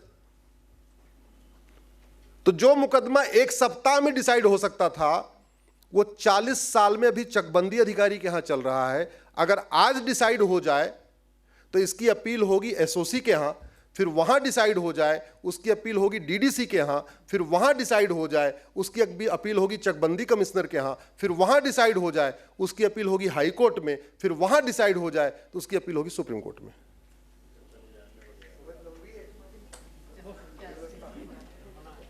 हमने काम ही नहीं किया। और क्यों ऐसा क्यों हुआ? क्योंकि जो वास्तव में जिसके नाम पे वसीयत थी वो थोड़े गरीब थे, और जिसने फर्जी वसीयत बनाई वो दबंग था और यूपी का डीजीपी होके रिटायर हुआ वो। इसलिए उसकी फाइल को आज भी कोई हाथ नहीं लगाता। वो व्यक्ति डीजीपी होके रिटायर हुआ है उत्तर प्रदेश का।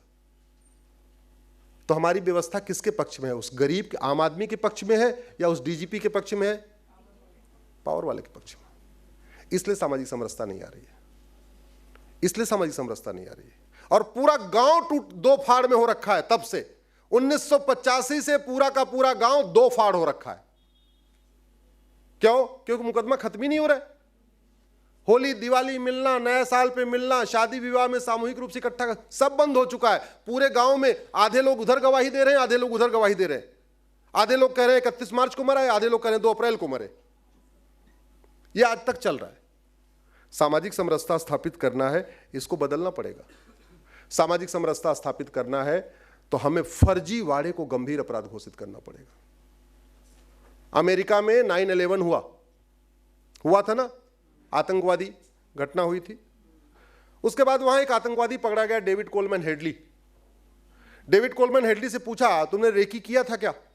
बोले हां, रेकी किया था। हमारे यहां आतंकवादी कभी अपना गुनाह कबूल करते हैं क्या?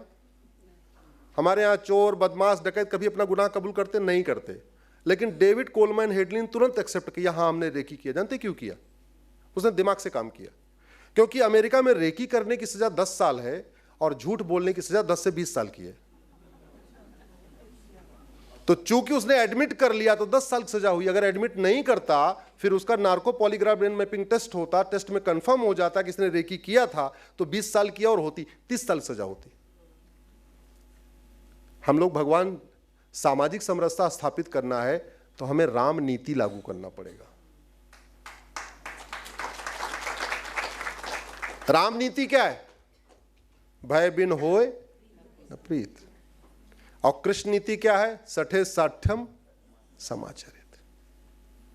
हम भगवान कृष्ण की पूजा करते हैं, कृष्ण नीति लागू नहीं करते। भगवान राम की पूजा करते हैं, राम नीति लागू नहीं करते। सामाजिक समरसता इसलिए टूट रही है क्योंकि शासन अपना काम ठीक से नहीं कर रहा है। हम लोग अपने सारे धार्मिक कार्यों में 4 बात कहते हैं। धर्म की, अरे जोर से बोलो भाई, धर्म की, अधर्म का, प्राणियों में, विश्व का कल्याण। पहले ये काम धर्म की जय 4 वर्ण थे और 4 काम, ठीक है। धर्म की जय कौन करता था? ब्राह्मण। अधर्म का नाश कौन करता था? रोजगार और व्यवस्था, सबको भोजन मिलता रहे, सबको रोटी कपड़ा मकान मिलता रहे, ये काम बाकी 2 लोग करते थे। अब वो व्यवस्था है ही नहीं। अब लोकतंत्र आ गया, सरकार बन गई, संविधान बन गया। अब ये काम किसके पास है? देखिए, अब धर्म की जय करना शिक्षा मंत्रालय का काम है और अधर्म का नाश करना कानून मंत्रालय का काम है। न शिक्षा मंत्रालय ऐसी शिक्षा व्यवस्था लागू कर रहा है जिससे धर्म की जय हो, न कानून मंत्रालय ऐसा कानून बना रहा है जिससे अधर्म का नाश हो। और जब तक धर्म की जय नहीं होगी, जब तक अधर्म का नाश नहीं होगा, तब तक धर्म की जय नहीं होगी। जब तक अधर्म का नाश नहीं होगा तब तक प्राणियों में सद्भावना नहीं होगी। जब तक अधर्म का नाश नहीं होगा तब तक भारत का कल्याण नहीं होगा। तो भारत का कल्याण करना है, प्राणियों में सद्भावना स्थापित करना है, तो शिक्षा मंत्रालय और कानून मंत्रालय, इन दोनों को बहुत तरीके से काम करना पड़ेगा। अगर हम इसको समाज के स्तर पे बात करें तो समाज का कार्य है धर्म की जय करना और शासन का काम है अधर्म का नाश करना। गाय को रोटी खिलाना धर्म की जय करना है। गौ तस्कर को जेल में डालना किसका काम है? क्या अगर आपकी गाय को कोई गौ तस्कर उठा के ले चला जाए, आप उसको गौ तस्कर को पीट सकते हो क्या? जोर से बोलिए। पीट सकते हैं? नहीं। अगर आप गौ तस्कर को पीटोगे तो गौ तस्कर तो बाद में जेल जाएगा, पहले आप ही जेल चले जाओगे। तो अधर्म का नाश वाला काम किसने ले लिया? शासन ने। ठीक है, और शासन ने ले लिया और गौ तस्कर जेल में जा नहीं रहा है। गौ तस्कर जेल में जा नहीं रहा है तो गाय को रोटी खिलाने वाले और गौ तस्कर रोज लड़ रहे, तो इसलिए सामाजिक समरसता टूट रही है। कानून का अगर खौफ होता कि गाय को हाथ नहीं लगाना है तो सामाजिक समरसता मजबूत होती कि नहीं? जोर से बोलिए जरा। शिक्षा में संस्कार होता, कानून का खौफ होता, तो सामाजिक समरसता चलती रहती। एक सामाजिक समरसता जो जाति भाषा क्षेत्र के अंदर टूट रही है, हमने उस पर चिंतन नहीं किया।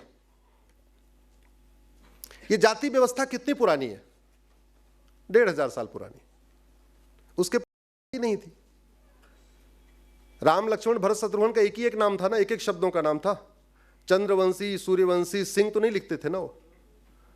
युधिष्ठिर, भीम, नकुल, सहदेव कुछ लिखते थे क्या कि मैं चंद्रवंशी हूं, सूर्यवंशी कुछ लिखते थे क्या? कृष्ण ने कभी नहीं लिखा मैं यदुवंशी हूं, लिखा क्या? बस कृष्ण का नाम कृष्ण, युधिष्ठिर का नाम युधिष्ठिर, भीम का नाम केवल भीम, एक एक शब्द का। संख्या बढ़ी तो मिक्सिंग होने लगी। जब ज्यादा हो गया तो पता चला एक ही गांव में ज्यादा बच्चे हो गए, अब 2 नाम रख देंगे तो समझ में कैसे आएगा कि ये कौन है ये कौन है? तो फिर थोड़ा थोड़ा लोगों ने 2 शब्दों का नाम शुरू किया। कुछ लोगों ने, मतलब एक राम कुमार हो गया, दूसरा रामचंद्र हो गया। एक और बच्चा पैदा हुआ, उनको भी नाम राम ही रखना था, बोले राम शंकर रख लो। एक और बच्चा पैदा हुआ, बोले हमको भी कुछ रखना है, बोले तुम राम कृपाल रख लो। राइट? तो 2 शब्दों के नाम शुरू हुए। ये 2 वाले चलते रहे, संख्या बढ़ती रही। फिर आगे क्या सोचे, अब क्या करें? बोले काम करो, थोड़ा अपना अपने गांव देश का रख लेते। बिंद गांव वाले बिंदल हो गए, जिंद गांव वाले जिंदल हो गए, हुड्डा गांव वाले हुड्डा हो गए, चौटाला गांव वाले चौटाला हो गए, खन्ना गांव वाले खन्ना हो गए, बादल गांव वाले बादल हो गए। फिर सोचे थोड़ा काम के आधार पर कर लेते हैं। अग्निहोत्र करने वाले अग्निहोत्री हो गए, जो सराफा वाला काम करते थे बजाजा काम करने वाले बजाज हो गए, सराफा वाले सर्राफ हो गए, ऐसे हो गए। जो शस्त्र और शास्त्र दोनों की शिक्षा, शास्त्र की शिक्षा देते थे वो आचार्य हो गए, जो शस्त्र और शास्त्र दोनों की देखते थे उपाध्याय हो गए। हाँ, ये टाइटल है, ये कास्ट नहीं है। हवन कराने वाले अग्निहोत्र हो गए, यज्ञ कराने वाले यज्ञ सेनी हो गए। ऐसे तो हुआ। ये तब तक चला जब तक हमारे यहां 4 वर्ण थे, जाति नहीं थी, 4 वर्ण थे, बड़े फ्लेक्सिबल थे, इंटरचेंज होता था। ब्राह्मण का लड़का क्षत्रिय, क्षत्रिय का लड़का वैश्य, वैश्य का लड़का ब्राह्मण, ब्राह्मण का लड़का दलित, काम के आधार पे घूम रहे थे। ये कोई फिक्स नहीं था। आज ऐसी फ्लेक्सिबिलिटी है क्या? मैं दलित बनना चाहूं तो बन सकता हूं? जोर से बोलिए।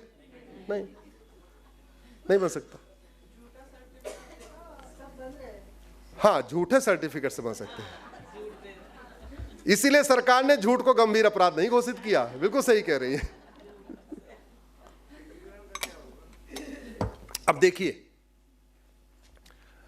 लगभग 15वीं शताब्दी में कास्ट सिस्टम शुरू हुआ। क्रिश्चियनिटी के बाद कास्टिज्म शुरू हुआ।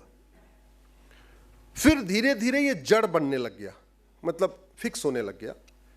चेंज जो था वो चेंज बंद हो गया। नहीं तो दशरथ और विश्वामित्र जी एक ही परिवार के, एक ब्राह्मण कहलाए, एक क्षत्रिय कहलाए। वेद व्यास जी और भीष्म पितामह एक ही परिवार के, एक क्षत्रिय कहलाए, एक ब्राह्मण कहलाए। ऐसे असंख्य उदाहरण है। पहले काम भी ऐसा नहीं था केवल क्षत्रिय सेना में जाते थे, सैनिक होते थे, ऐसा कुछ नहीं है। एकलव्य के पिताजी जरासंध के चीफ ऑफ आर्मी स्टाफ हुआ करते थे उस जमाने में, जबकि वो नाविक परिवार के थे। तो ये फिक्स नहीं था। अब सवाल यह है कि हम सामाजिक समरसता की चर्चा करें तो इसको मजबूत कैसे करें। इधर भारद्वाज गोत्र कोई है क्या जो ब्राह्मण न हो? आप, हाँ देखो, ये बेटी और ये बहन जी, ये दो लोग हैं जो ब्राह्मण नहीं है फिर भी भारद्वाज। आप भी। मैं पिछले अब तक 500 जिलों में प्रवास कर चुका हूं। 800 जिले हैं भारत में से, उसमें से 500 जिलों में प्रवास कर चुका हूं। 2024 में 122 जिलों में गया था, 2023 में 115 जिलों में गया था, 2022 में 90 जिलों में गया था।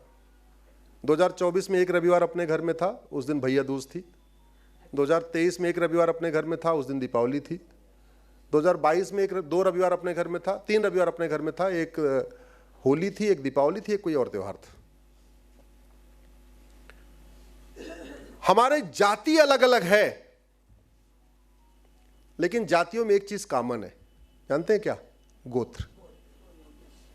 और हमारे जितने शुभ संस्कार होते हैं, शुभ छोड़ो, मृत्यु संस्कार भी, अशुभ संस्कार में भी, हमारा जो अंतिम संस्कार होता है, जब पिंडदान वान करते हैं तो क्या पूछते हैं? नाम और जाति पूछते हैं क्या? अगर जाति आदिकालीन व्यवस्था होती तो विवाह के समय, सत्यनारायण की पूजा के समय, जनेऊ संस्कार के समय, मरण संस्कार के समय, अंतिम संस्कार के समय, किसी संस्कार में जाति तो पूछते हैं क्या? इसको बताना किसका काम? इसको बताना शिक्षा मंत्रालय का काम। यह शिक्षा मंत्रालय को बताना था कि यह जो वर्तमान कास्ट सिस्टम 1500 साल पुराना है, हमारा आदि सिस्टम गोत्र सिस्टम है। और गोत्र सिस्टम का फायदा क्या? जो गोत्र ब्राह्मण का, वही क्षत्रिय का, वही वैश्य का, वही दलित का। तो गोत्र व्यवस्था अगर हमने मजबूत किया होता, नहीं लागू करने के लिए मजबूर किया होता, कम से कम जागरूकता फैलाई होती, तो ब्राह्मण, क्षत्रिय, वैश्य, दलित के बीच में छुआछूत कम होता कि नहीं? जब पता चलता यार मैं भी भारद्वाज, ये भी भारद्वाज। जो गोत्र केरल वालों का, वही कश्मीर वालों का, वही बंगाल वालों का, वही गुजरात वालों का। क्षेत्र अलग अलग है, गोत्र कॉमन है। जातियां अलग अलग हैं, गोत्र कॉमन है। भाषाएं अलग अलग हैं, जो गोत्र तमिलियन का, वही गोत्र बंगालियों का, वही गोत्र बिहारियों का, वही गोत्र गुजरातियों का, वही गोत्र मारवाड़ियों का। अगर हमने गोत्र व्यवस्था को मजबूत किया होता तो सामाजिक समरसता अब तक एकदम सही हो चुकी होती, क्योंकि जातिवाद, भाषावाद, क्षेत्रवाद अब तक दम तोड़ चुका होता। तो ना हमने इधर नेताओं पे कंट्रोल किया जो सत्ता की खातिर जाति, भाषा, क्षेत्र का जहर घोल रहे थे, ना हमने शिक्षा के माध्यम से बताया कि गोत्र तो कॉमन होता है। और अभी हम 10,000 जातियों और उपजातियों में बटे हुए हैं। भारत में कुल इस समय 10,000 जातियां और उपजातियां हैं, और गोत्र 125 हैं। तो अगर हम 10,000 में बटे हुए हैं, गोत्र में आते तो 125 में जुड़ जाते। और हमें चूंकि 2 शब्दों का नाम चाहिए, नहीं तो बच्चे का कंफ्यूजन हो जाएगा। उसी मोहल्ले में पता चला राम नाम के 18, 3, 4, 5 हो जाएंगे।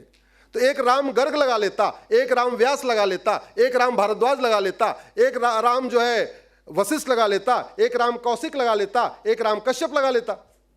तो हमारी आवश्यकता भी पूरी हो जाती कि 2 शब्दों का नाम आ गया तो भेद भी मतलब क्लियर हो गया, पहचान भी सुनिश्चित हो गई, और गोत्र का गोत्र लग जाता। और सबसे बड़ा फायदा क्या होता कि ब्राह्मण भी राम भारद्वाज, क्षत्रिय भी राम भारद्वाज, वैश्य भी राम भारद्वाज, और दलित भी राम भारद्वाज। सामाजिक समरसता बढ़ती कि नहीं? जोर से बोलिए जरा। प्रयास हुआ क्या? नहीं हुआ। सामाजिक समरसता स्थापित करना है तो हमें बने देखिए, सीधी सी बात है। जैसे अगर आपको गलत चीज खाने से मोटापा बढ़ रहा है तो दोबारा दुबला होने के लिए क्या करना पड़ेगा? उसको छोड़ना पड़ेगा। तो सामाजिक समरसता जिसलिए टूटी है, आपको उसको छोड़ना पड़ेगा। इस 1500 साल पुरानी कास्ट सिस्टम की वजह से टूटी है। इसको छोड़ के, जैसे मोटापा ठीक करना है तो फैट छोड़ दो, फल खाओ, वैसे ही अगर सामाजिक समरसता ठीक करनी है, जाति छोड़ दो, अपना गोत्र लगाओ। जातिवाद भी टूटेगा, खत्म होगा, भाषावाद भी खत्म होगा, क्षेत्रवाद भी खत्म होगा, पंथवाद भी खत्म होगा, और सबसे बड़ा फायदा इसका, घर वापसी आसान हो जाएगी। सामाजिक समरसता स्थापित करना है तो बड़े पैमाने पे घर वापसी कराना पड़ेगा। और घर वापसी कराना केवल किसी संगठन का काम नहीं, किसी समाज का काम नहीं। मैं आज इस पवित्र भूमि से कह रहा हूं, घर वापसी कराना शासन का ही काम है, शासन का भी काम है। और शासन में संस्कृति मंत्रालय का काम है।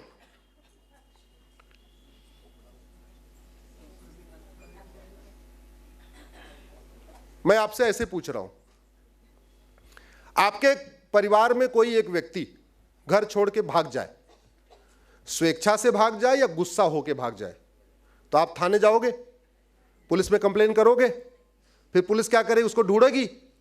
वो चाहे अपनी इच्छा से गया है या डर के मारे गया है, नफरत करके गया, लड़के गया, पुलिस का क्या काम है? उसको पकड़ के, अब पुलिस का मतलब शासन, तो पुलिस का काम है उसको पकड़ के परिवार मिलन कराना, जिसको आप घर वापसी कहते हैं, मैं उसको परिवार मिलन कहता हूं। तो पुलिस का काम है, प्रशासन का काम है भूले भटके लोगों को वापस ले आना। इसलिए भी घर वापसी कराना शासन का काम है। और घर वापसी कराना क्यों काम है, यह मैं आपको संविधान के जरिए बताता हूं। संविधान कहता देश की एकता अखंडता मजबूत करो। देखो संविधान इतना पतला सही है। पहली बात तो असली वाला संविधान है, इसमें सारे पन्ने भरे हुए, ये वो वाला मत समझना, असली वाला है। संविधान के पहले पन्ने को प्रियम्बल कहते हैं। उस प्रियम्बल पे इस संविधान का लक्ष्य लिखा हुआ है, उद्देश्य लिखा हुआ है। वो उद्देश्य कैसे पूरा होगा वो संविधान के अंदर लिखा हुआ है, राइट। पहले पन्ने पे उद्देश्य, अंदर के पन्ने पे उस उद्देश्य को पूरा करने का तरीका लिखा हुआ है।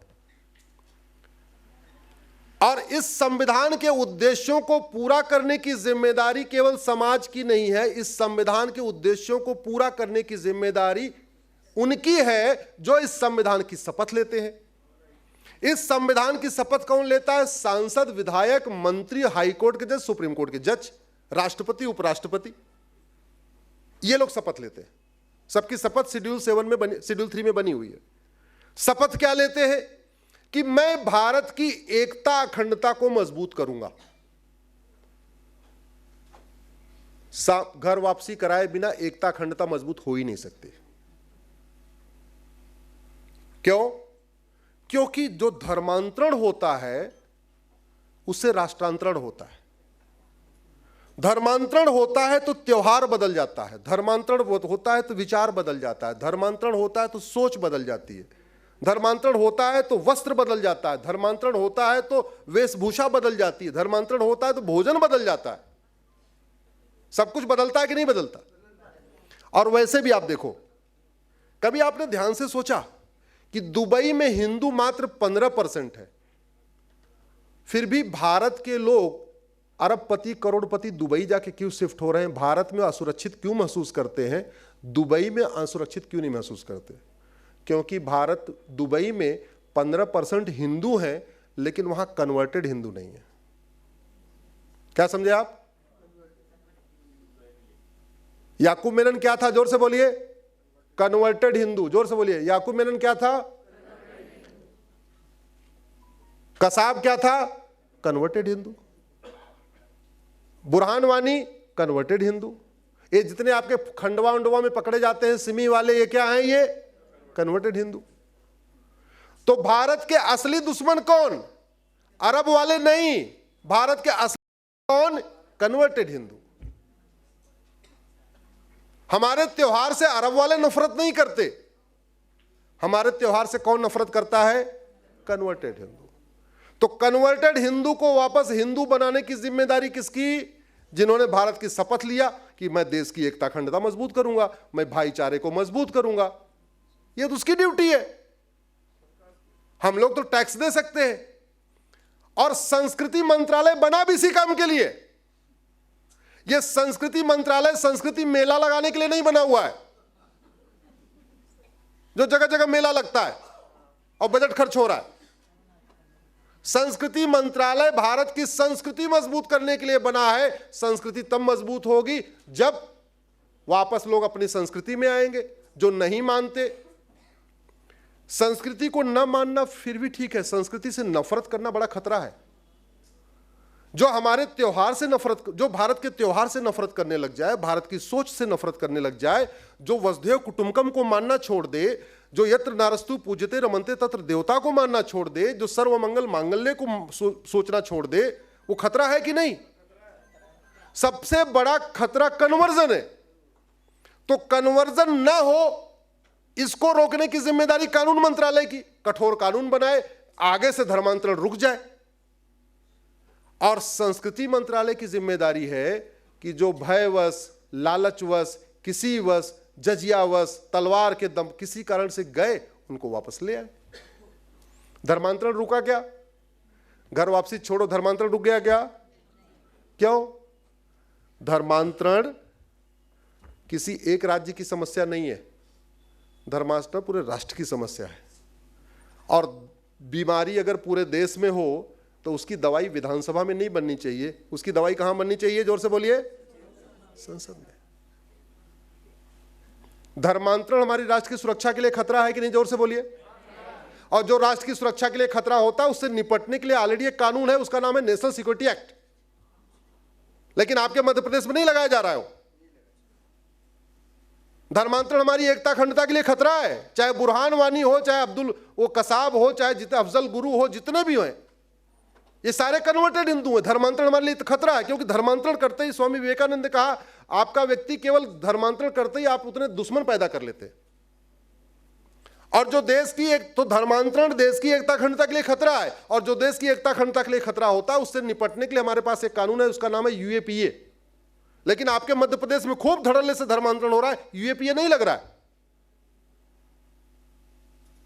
धर्मांतरण अपने आप में वेजिंग वॉर है, इनडायरेक्ट वॉर है। जब दूसरे देश के साथ युद्ध किया जा सकता है तो उद्देश्य क्या होता है? उसकी जमीन पे कब्जा करना, यही तो होता है। भाई अरब यहां आए थे, क्या करने आए थे? धर्मांतरण कराने। अंग्रेज क्या करने आए थे? धर्मांतरण कराने। ये तो हमें झूठ सिखाया जाता है कि अरब यहां बिजनेस व्यापार के लिए आए थे और ईस्ट इंडिया कंपनी, ना। अरब भी धर्मांतरण कराने आए थे, मुगल भी धर्मांतरण कराने आए थे, अंग्रेज भी धर्मांतरण कराने आए थे। एक इस्लाम को फैलाने आए थे, दूसरे क्रिश्चियनिटी को फैलाने आए थे। राज करने से धर्मांतरण कराना आसान हो जाता है, सत्ता के जरिए धर्मांतरण कराना आसान होता है। तो याद रखिए, बीमारी जिधर से आई, बीमारी उधर से ही जाएगी। धर्मांतरण किसके दम पे हुआ? इस्लाम में अच्छाई के कारण नहीं हुआ, क्रिश्चियनिटी में अच्छाई के कारण नहीं हुआ। धर्मांतरण कैसे हुआ? सरकारों की नीतियों के कारण। तो घर वापसी कैसे होगी? सरकारों की नीतियों के कारण। नीति बनी क्या? अगर जजिया जो न देने वाले धर्मांतरण किए, तो जैसे ही आप उनको मुफ्त मकान का लालच दे दोगे, घर वापसी कर लेंगे। भाई रिजर्वेशन का लालच दो, वजीफा का लालच दो, मुद्रा लोन का लालच दो, फ्री में कुछ और व्यवस्था करो। जो जजिया नहीं दे पाए इसलिए तो गए थे। लोग कहते हैं ना मुस्लिम्स गरीब हैं, तो मुस्लिम क्यों गरीब हैं? वो कन्वर्टेड हिंदू हैं। जो संपन्न थे वो जजिया दिए, हिंदू बने रहे। जो नहीं दे पाए वो कन्वर्ट हो गए। तो जो कन्वर्ट हुए उस गरीब हैं, तो उन गरीबों को अपलिफ्ट करिए, उनके लिए कुछ विशेष पैकेज ले आइए, ऑफर लाइए, उनको वापस ले आइए। पता नहीं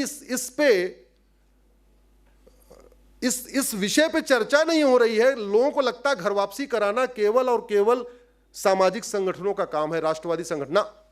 घर वापसी कराना संस्कृति मंत्रालय का मुख्य काम है, संस्कृति को मजबूत करना। और संस्कृति को मजबूत करने के लिए सबसे पहला काम होना चाहिए घर वापसी कराना चाहिए। और घर वापसी अगर कराना है तो भी आपको गोत्र व्यवस्था को मजबूत करना पड़ेगा। कैसे? भाई मान लो आप यादव हो। पहली बात तो आइडेंटिफाई करना बड़ा आसान है। कि ये 200 साल पहले क्या थे। जनरली जो खेत होता है अगल बगल एक ही परिवार का होता है, तो अगर एक दो खेत यादव जी का है, उसके बगल में कोई एक खेत कन्वर्टेड हिंदू का है, इसका मतलब इसके पूर्वज क्या थे? क्योंकि कोई ऊपर से तो लेके नहीं आया ना। बाबर, हुमायूं, तुगलक, गजनी, गोरी खेत अलग से लेके आए थे क्या उहर से? ऐसा तो नहीं कि खेत लाए और बोले तुम ये खेत पकड़ो, ये खेत, ऐसा तो नहीं था ना, यहीं कन्वर्ट किए। तो बड़ा आसान है पता करना, जिसके बगल में जो खेत है, आप मान लो चलो कि ज्यादातर केस में उसके पूर्वज वही थे। अगर पटेलों के बगल में, पाटीदारों के बगल में कन्वर्टेड हिंदुओं का खेल है, इसका मतलब वो पहले पाटीदार थे, वो पहले यादव थे, या पहले नाई थे, या पहले धोबी थे, जो भी थे, सक्षम लोग थे। खेत से आइडिया लग। गांव में इसको पता करना बहुत आसान है, और गांव वाले मानते भी हैं। पश्चिम उत्तर प्रदेश में चौधरी वौधरी आज भी लगाते हो, त्यागी लगाते हैं, चौधरी लगाते हैं, लगाते भी हैं। घर वापसी कराते समय, यह घर वापसी मैंने इसलिए किया कि सामाजिक समरसता के लिए बहुत ही महत्वपूर्ण है। अब यादव जी एक बार तो विरोध कर सकते हैं कि भैया हम तुम्हें यादव नहीं बनने देंगे, राइट? अगर कोई घर वापसी करके यादव बनना चाहता हो तो कहते नहीं हम तुम्हें यादव नहीं बनने देंगे। लेकिन अपना गोत्र लगा ले तो गोत्र पे किसी का कॉपीराइट है क्या? गुप्ता जी का कॉपीराइट गुप्ता पे हो सकता है, शुक्ला जी का कॉपीराइट शुक्ला पे हो सकता है, पटेल का कॉपीराइट पटेल पे हो सकता है, उपाध्याय का कॉपीराइट उपाध्याय पे हो सकता है कि नहीं हम तुम्हें तुम घर वापसी करोगे, हम तुम्हें उपाध्याय नहीं बनने देंगे, यादव नहीं बनने देंगे। लेकिन अगर कोई भारद्वाज लगाए, कश्यप लगाए, गर्ग लगाए, व्यास लगाए, तो कोई कॉपीराइट ले सकता है क्या? नहीं, क्योंकि गोत्र तो सबका यूनिवर्सल है, पूरब से पश्चिम तक एक गोत्र, वो अगड़े पिछड़े का एक गोत्र। तो अभी जो एक दिक्कत आ रही है जाति व्यवस्था में घर वापसी कराना, अगर हम गोत्र व्यवस्था को प्रमोट करना शुरू कर दें तो घर वापसी कराना भी आसान हो जाएगा। जातिवाद भी खत्म होगा, भाषावाद भी खत्म होगा, क्षेत्रवाद भी खत्म होगा, पंथवाद भी खत्म होगा, और सबसे अच्छा आसान हो जाएगा, अगड़े पिछड़े का भेद खत्म होगा, और उससे बढ़िया होगा घर वापसी का कराना आसान हो जाएगा। मेरा मानना है कि सामाजिक समरसता को स्थापित करना, सामाजिक समरसता को मजबूत करने के लिए नियम कानूनों को बदलना पड़ेगा। समाज के साथ साथ शासन को भी इसको अपनी जिम्मेदारी मानना पड़ेगा। मैं धन्यवाद दूंगा जो पंच परिवर्तन में सामाजिक समरसता एक बहुत ही महत्वपूर्ण लिया गया है। और ध्यान से अगर देखिए आप, जो पंच परिवर्तन के 5 आयाम लिए हैं, सामाजिक समरसता, स्व का भाव, कुटुंब प्रबोधन, पर्यावरण संरक्षण, कायदे से ये 5 को शिक्षा मंत्रालय को भी लेना चाहिए। इन 5 पे बाकायदा किताब एक पब्लिश करके उसको प्राइमरी में डालना चाहिए। पूरे देश का ये पार्ट होना चाहिए। जो संघ ने पंच परिवर्तन के 5 आयाम लिए हैं, ये 5 आयाम बहुत ही महत्वपूर्ण है कि इसको प्राइमरी के सिलेबस में डाला जाए। क्योंकि प्राइमरी के सिलेबस का फायदा ये होता है कि बच्चा भी पढ़ता है, बच्चे के माँ बाप होमवर्क कराते हैं वो भी पढ़ते हैं, टीचर भी पढ़ते हैं, सब पढ़ते हैं। और प्राइमरी का फायदा यह है कि एक बार वो दिमाग में चला गया तो हमेशा जिंदगी के लिए फिक्स रहेगा, भूलेगा नहीं। प्राइमरी की बात बच्चा भूलता नहीं है। इसी के साथ मुझे लगता है समय काफ़ी हो गया है, अपनी बात ख़त्म करता हूँ। शेष बातें यूट्यूब, फेसबुक, ट्विटर, इंस्टाग्राम से होती रहेंगी। आप लोगों ने मुझे बुलाया, मैं आपका आभार व्यक्त करता हूँ। राष्ट्र सेविका समिति की पूरी टीम को मैं धन्यवाद देता हूँ, बधाई देता हूँ। बहन जी आपको प्रणाम करता हूँ। आप सब लोग इतनी देर सुने, आपको धन्यवाद देता हूँ। एक मेरा नारा है, वामपंथियों ने चुरा लिया था, उसको मैं रिक्लेम करने की कोशिश कर रहा हूँ। मैंने एक PIL फाइल किया, एक पिटीशन फाइल किया, प्लेस ऑफ वर्शिप एक्ट को चैलेंज किया। एक अपने मन की व्यथा आज कह देता हूँ जाते जाते। एक कानून 1991 में कांग्रेस ने बनाया, उसका नाम है पूजा स्थल कानून। वो कानून कहता है कि बाबर, हुमायूं, तुगलक, गजनी, गोरी के दौरान जो उन्होंने मठ मंदिर हमारे तोड़े थे, आप उसको रिक्लेम नहीं कर सकते। हमने उसको 2020 में चैलेंज किया, सुप्रीम कोर्ट में हमारी पिटीशन एक्सेप्ट हो गई। उसके बाद 18 स्थानों पे सर्वे हुआ है और उन 18 के 18 स्थानों पे मंदिर ही निकला है।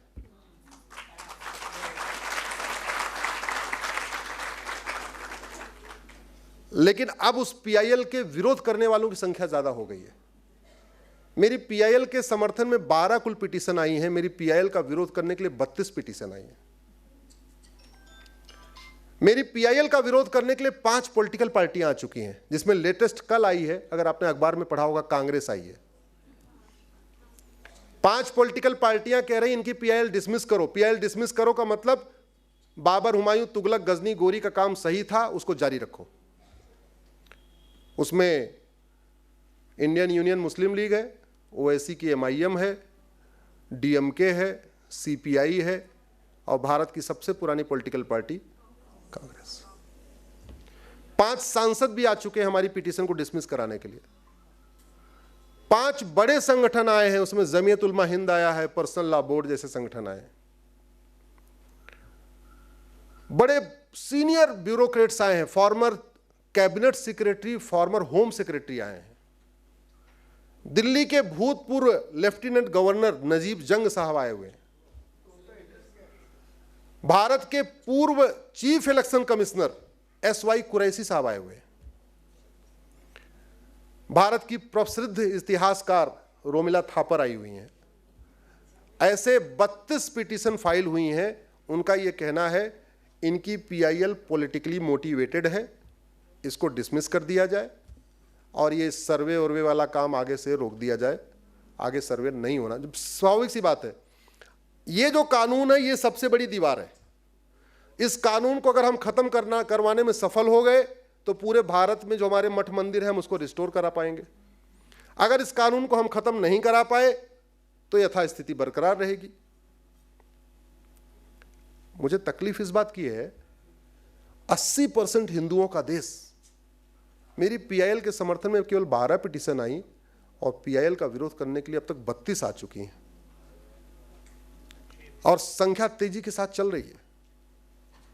उधर से former cabinet secretary, former home secretary आ गए, एक भी रिटायर्ड आईएएस हमारे पक्ष में नहीं आया। 2 उधर फॉर्मर डीजीपी आ चुके हमारी पीआईएल डिसमिस कराने के लिए, एक भी फॉर्मर आईपीएस ऑफिसर हमारे पक्ष में नहीं आया। गवर्नर आ गए नजीब जंग, कोई एक भी गवर्नर हमारे पक्ष में नहीं आया। कोई एक भी प्रसिद्ध हमारे पक्ष में नहीं आया। कोई एक भी सांसद हमारे पक्ष में नहीं आया। उधर से 5 सांसद आ चुके हैं, आरजेडी के मनोज झा हैं, ऐसे ऐसे 5 सांसद हैं, एक वो टीएमसी वाली हैं। एक भी सांसद हमारे पक्ष में नहीं आया। उधर से भूतपूर्व वित्त मंत्री खड़े हो रहे हैं, भूतपूर्व शिक्षा मंत्री खड़े हो रहे हैं, भूतपूर्व गृह मंत्री खड़े हो रहे हैं, भूतपूर्व कानून मंत्री खड़े हो रहे हैं। बड़े सीनियर लोग 20-20 लाख, 25-25 लाख लेने वाले खड़े हो रहे हैं। और इधर से हम लोग खड़े हो रहे हैं। कई बार मैं सोचता हूं हम गुलाम हुए क्यों? हम गुलाम इसीलिए हुए कि जब छतरी लड़ने गए तो बाकी लोग सोचे यार छतरी लड़ तो रहा है ना, हम क्या कर रहे हैं। पंडित सोच रहे थे हमारा काम थोड़ी था, बनिए सोच रहे थे हमारा काम थोड़ी है। बाकी लोग सोच रहे थे हमारा वो लड़ रहा है ना, लड़े वो जीत जाएगा। मैं जब अभी लेटेस्ट मैटर लगा और सुप्रीम कोर्ट ने फिर स्टे भी कर दिया, 18 स्थानों पे सर्वे हुआ, 18 के 18 पे मंदिर निकला, तो सब भड़बड़ा के आ गए और सुप्रीम कोर्ट ने स्टे कर दिया। 17 फरवरी को फिर सुनवाई होगी। हम मांग करेंगे कि उस स्टे हटाया जाए और आगे भी सर्वे कराया जाए।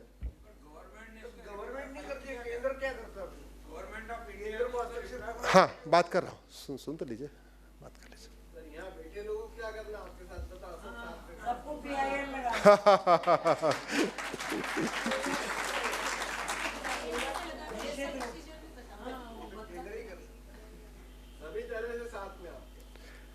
गवर्नमेंट ने विरोध नहीं किया, हम यही मान लेते हैं हमारा समर्थन कर दिया। एक डॉक्ट्रिन होती, बताता हूं आपको। जैसे हिंदी में एक डॉक्ट्रिन होती है मौनम स्वीकार लक्षणम, ऐसे अंग्रेजी में एक डॉक्ट्रिन होती है साइलेंस इज एक्सेप्टेंस। आप पीआईएल फाइल करते हैं, जिसको आप पार्टी बनाते हैं, अगर वो काउंटर नहीं फाइल करता है तो ये मान लिया जाता है कि सामने वाली पार्टी हमारी बातों से सहमत है। तो हमने आर्टिकल 370 चैलेंज किया था तो भी गवर्नमेंट ने कोई जवाब दाखिल नहीं किया था। हमने आर्टिकल 35 पे चैलेंज किया तो भी सरकार ने कोई जवाब दाखिल नहीं किया। ट्रिपल तलाक चैलेंज किया तब जवाब दाखिल किया था। चार शादी पे भी जवाब नहीं आया, हलाला पे भी नहीं आया, मुताह पे भी नहीं आया, मिस्यार पे नहीं आया, तहर्रुस पे नहीं आया, तलाक़े हसन पे नहीं आया, तलाक़े हसन पे नहीं आया, तलाक़े बाइन पे नहीं आया, तलाक़े किनाया पे नहीं आया। ऐसे बहुत सारी मैंने पिटीशन में जवाब नहीं आया। वक्फ एक्ट पे भी जवाब नहीं आया था। वक्फ एक्ट मेरी पिटीशन है, उस पर जवाब नहीं आया था, और इस प्लेस ऑफ वर्शिप एक्ट पे भी नहीं जवाब आया। तो ठीक है, सरकार जवाब ना दे, अपनी लड़ाई तो चलती रहेगी। जवाब दे तो अच्छी बात है, ना दे तो भी अच्छी बात है। हमने कोई पूछ के थोड़ी PIL फाइल किया था सरकार से कि आप हमारा समर्थन करोगे कि नहीं करोगे। हमने तो जो करना था कर दिया। और कांग्रेस ने उसमें आरोप क्या लगाया है, पॉलिटिकली मोटिवेटेड PIL है, कृपया तत्काल इसको कर दिया जाए। इनका कनेक्शन रूलिंग पार्टी से है।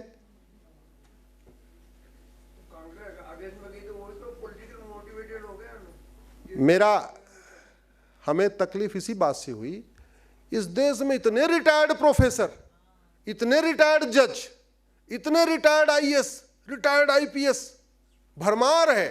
अच्छा, एक रिटायर्ड जज भी उधर आ गए हमारी PIL डिसमिस कराने के लिए।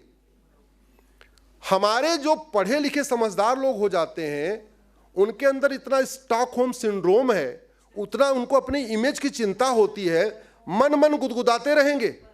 हमको पर्सनली फोन कर करके कहेंगे, अश्विनी जी ये कर लो, ये ग्राउंड ले लेना, अब की बार ये बहस कर देना, अब की बार ये बहस कर देना। मैं कहता हूं सर आ जाओ ना, नहीं नहीं आप करो ना, आप बहुत अच्छा काम कर रहे हो, आप ही करो। आज इसलिए बोल दिया कि ये वीडियो जाएगा तो हो सकता है कुछ लोगों की आत्मा जागृत हो और आ जाए, नहीं तो अपनी लड़ाई तो चलेगी, अपनी लड़ाई चलती रहेगी, अपनी लड़ाई नहीं रुकने वाली। जब तक जीवन है तब तक लड़ाई चलेगी, जब तक जीवन है, क्योंकि हमारे महापूर्वजों ने बहुत बलिदान किया है सनातन धर्म की रक्षा के लिए। गुरु तेग बहादुर जी ने अपना शीश कटवा दिया सनातन धर्म की रक्षा के लिए। गुरु गोबिंद साहब जी ने अपने पूरे परिवार को बलिदान किया। संभाजी महाराज, शिवाजी महाराज ने अपना सब कुछ बलिदान किया। और एक बात और कहना चाहूँगा, सनातन धर्म की रक्षा के लिए बहुत सारे लोग परिवार अपना छोड़ देते हैं, और उनको क्या कहते हैं जानते हैं आप? प्रचारक।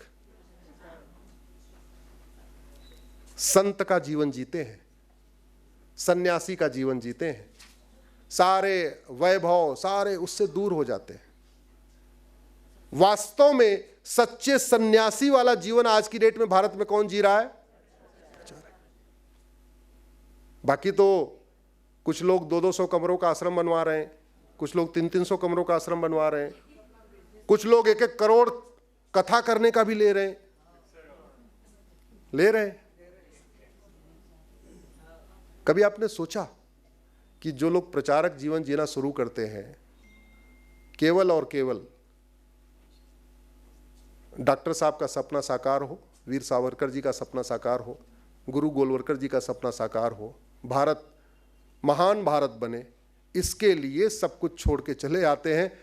हम लोग 4-6 घंटे नहीं निकाल पाते, 4-6 दिन नहीं निकाल पाते, अपनी वो पूरी जीवन निकाल देते हैं। इसलिए मैं आप लोगों से आग्रह कर रहा हूं, कभी पता चले कि आपके जान पहचान में कोई प्रचारक है, उसका वंदन करिए, उसको एक बार ले आके अपने यहाँ भोजन कराइए, प्रणाम करिए। बहुत बड़ा योगदान है। मैं तो कहूँगा हमारे पूर्वजों ने जिस तरीके से भारत के सनातन धर्म की रक्षा के लिए इतना बड़ा बलिदान किया था, जो प्रचारक जीवन जी रहे हैं वो भी उतना ही बलिदान कर रहे हैं, उतना ही त्याग कर रहे हैं। उनको ध्यान रखिए। सभी प्रचारकों को मैं प्रणाम करता हूँ, सभी प्रचारकों के माता पिता को प्रणाम करता हूँ कि जिन्होंने अपने बेटे को प्रचारक जीवन जीने के लिए छोड़ दिया है। सबको नमन करता हूँ, आप सबको प्रणाम करता हूँ, आप सबको वंदन करता हूँ। जय सिया राम। एक मेरा नारा, वो नारा रह गया, वामपंथियों ले लिया। जरा खड़े हो जाइए, एक बार खड़े हो जाइए। और जरा ये वीडियो वाले भाई जरा हमें कम इधर दिखा। गुलामी के नाम से हमें चाहिए आजादी, गुलामी के निशान से हमें चाहिए आजादी, गुलामी की शिक्षा से हमें चाहिए आजादी, गुलामी के झूठे इतिहास से हमें चाहिए आजादी, गुलामी की पुलिस व्यवस्था से हमें चाहिए आजादी, गुलामी की प्रशासनिक व्यवस्था से हमें चाहिए आजादी, गुलामी की न्यायिक व्यवस्था से हमें चाहिए आजादी, गुलामी की टैक्स व्यवस्था से हमें चाहिए आजादी, लफ्ज़ जिहाद रोहिंग्या बांग्लादेशी घुसपैठियों से, धर्मांतरण कराने वाले मिशनरियों से एक देश एक विधान मांग रहा है हिंदुस्तान। एक देश एक विधान मांग रहा है हिंदुस्तान। एक देश एक विधान मांग रहा है हिंदुस्तान। एक देश एक विधान मांग रहा है हिंदुस्तान। भारत माता की जय। भारत माता की जय। भारत माता की जय। उदाहरण है और इस पर मैं ठंडे पानी के छींटे नहीं डालना चाहती हूँ। मैं चाहती हूँ कि जितनी बातें आपने कही हैं उन सभी में हमें आज़ादी मिले और हम चाहते हैं कि एक देश एक विधान हो हमारा। इस दिशा में मैं एक छोटी सी बातें कहना चाहूँगी दो कि हमने एक प्रयत्न करना शुरू कर दिया है। एक राष्ट्र एक चुनाव पे हम चल चुके हैं। 2020 में हमने राष्ट्रीय शिक्षा नीति शुरू कर दी है जिसके ऊपर देश के अलग अलग राज्यों ने शुरू किया है और देश में मध्य प्रदेश पहला राज्य है जिसने राष्ट्रीय शिक्षा नीति जो नई वाली है उसको अपने देश में मध्य प्रदेश में लागू किया है। तो मैं चाहती हूँ मतलब एक बताना चाह रही हूँ शिक्षा की बात आपने की तो इस दिशा में हम चल चुके हैं, चाहे आप इसे सरकार की तरफ से कह लें शासन की तरफ से कह लें, लेकिन हमने एक कदम शुरू किया है और ऐसे बहुत सारे कदम हम चल रहे हैं। आपने बहुत सही बातें कही, बहुत सारी बातें कही, आपका हृदय से आभार और बहुत धन्यवाद कि आपने इतना ज्वलंत वातावरण यहाँ पर रखा। मुझे लगता है कि इस प्रकार के लोगों को लगता है कि हम जिस आपने से कहा कि मैं हिंदू। अलका दीदी इनामदार जी, मैं आपका भी आत्मीय अभिनंदन करती हूँ आप सभी उपस्थितों के और आपका उद्बोधन कर रहेगा तो आपका पुनः एक बार स्वागत और मैं भारती दीदी कुशवाहा को आमंत्रित करती हूँ कि वे आभार प्रस्तुत करें। बहुत कठिन कार्य दिया है। अपनों पर स्नेह अधिकार होता है और जब अपना मान लेते हैं तो उनके प्रति आभार व्यक्त करना बहुत कठिन हो जाता है, पर क्योंकि हमारी परंपरा है इसलिए घोर अंधकार हो चल रही बयार हो आज द्वार द्वार पर यह दिया बुझे नहीं, शक्ति का दिया हुआ शक्ति को दिया हुआ, भक्ति से दिया हुआ यह स्वतंत्रता दिया, रुक रही न नाव हो जोर का बहाव हो आज गंगाधार पर यह दिया बुझे नहीं, यह स्वदेश का दिया प्राण के समान है। इस आशा के दीपक को अपने दृढ़ संकल्प व ओजस्विता से प्रत्येक भारतवासी के हृदय में जलाने का व्रत लेने वाले और आजीवन व्रत लेने वाले ऐसे जीवनवती भाई मनीष जी, भाई अश्विन जी उपाध्याय तथा समाज कार्य में लगी हुई माननीय डॉक्टर नीलिमा जी देशमुख एवं मुख्य अतिथि श्रीमती मधुलिका जी करुण जो आज के अध्यक्ष और मुख्य अतिथि दोनों हैं, जिन्होंने उन सब का मैं आभार व्यक्त करती हूँ। भाई साहब का जैसे कि प्रवास सतत चलता है, जैसा उन्होंने बताया कि परिवार में बहुत अति आवश्यकता की वजह से ही वे रुकते हैं, इतने व्यस्ततम समय से समय निकाल कर आपने हमारा मार्गदर्शन किया। सबके हृदय के तार मानो एकदम झंझना उठे कि क्या करना है आगे। जैसा भाई साहब मार्गदर्शन करेंगे वैसा ही हम लोग सब करने का प्रयास करेंगे, ऐसा मैं विश्वास दिलाती हूँ। और आज की अध्यक्षा और मुख्य अतिथि दोनों ने अपने समय में से समय निकाला। आप सभी के लिए मैं राष्ट्रीय विकास समिति और देवी अहिल्या सेवा न्यास तथा संस्कृति मंत्रालय की तरफ से आत्मीय आभार व्यक्त करती हूँ तथा जिनकी गरिमा में उपस्थिति ने इस कार्यक्रम को बहुत ही गरिमा प्रदान की, ऐसे इंदौर शहर के सभी प्रबुद्ध स्नेही भाई और बहनों को भी मैं हृदय से आभार देती हूँ, जिनके सहयोग से हम सहजता से कार्यक्रम कर पाए, जिन्होंने सर्व सुविधा युक्त यह परिसर हमें प्रदान किया। ऐसे जाल सभागृह के सभी भाइयों को, सभी कार्यकर्ताओं के लिए भी मैं हृदय से आभार व्यक्त करती हूँ। जय हिंद, जय भारत। वंदे मातरम के लिए मैं शालिनी गुप्ता जी को आमंत्रित करती हूँ। उसके पूर्व दो सूचनाएं देना चाहूँगी। विश्व मांगल्य सभा वंदे मातरम, वंदे मातरम, सुजलां सुफलां मलयज शीतलां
Vang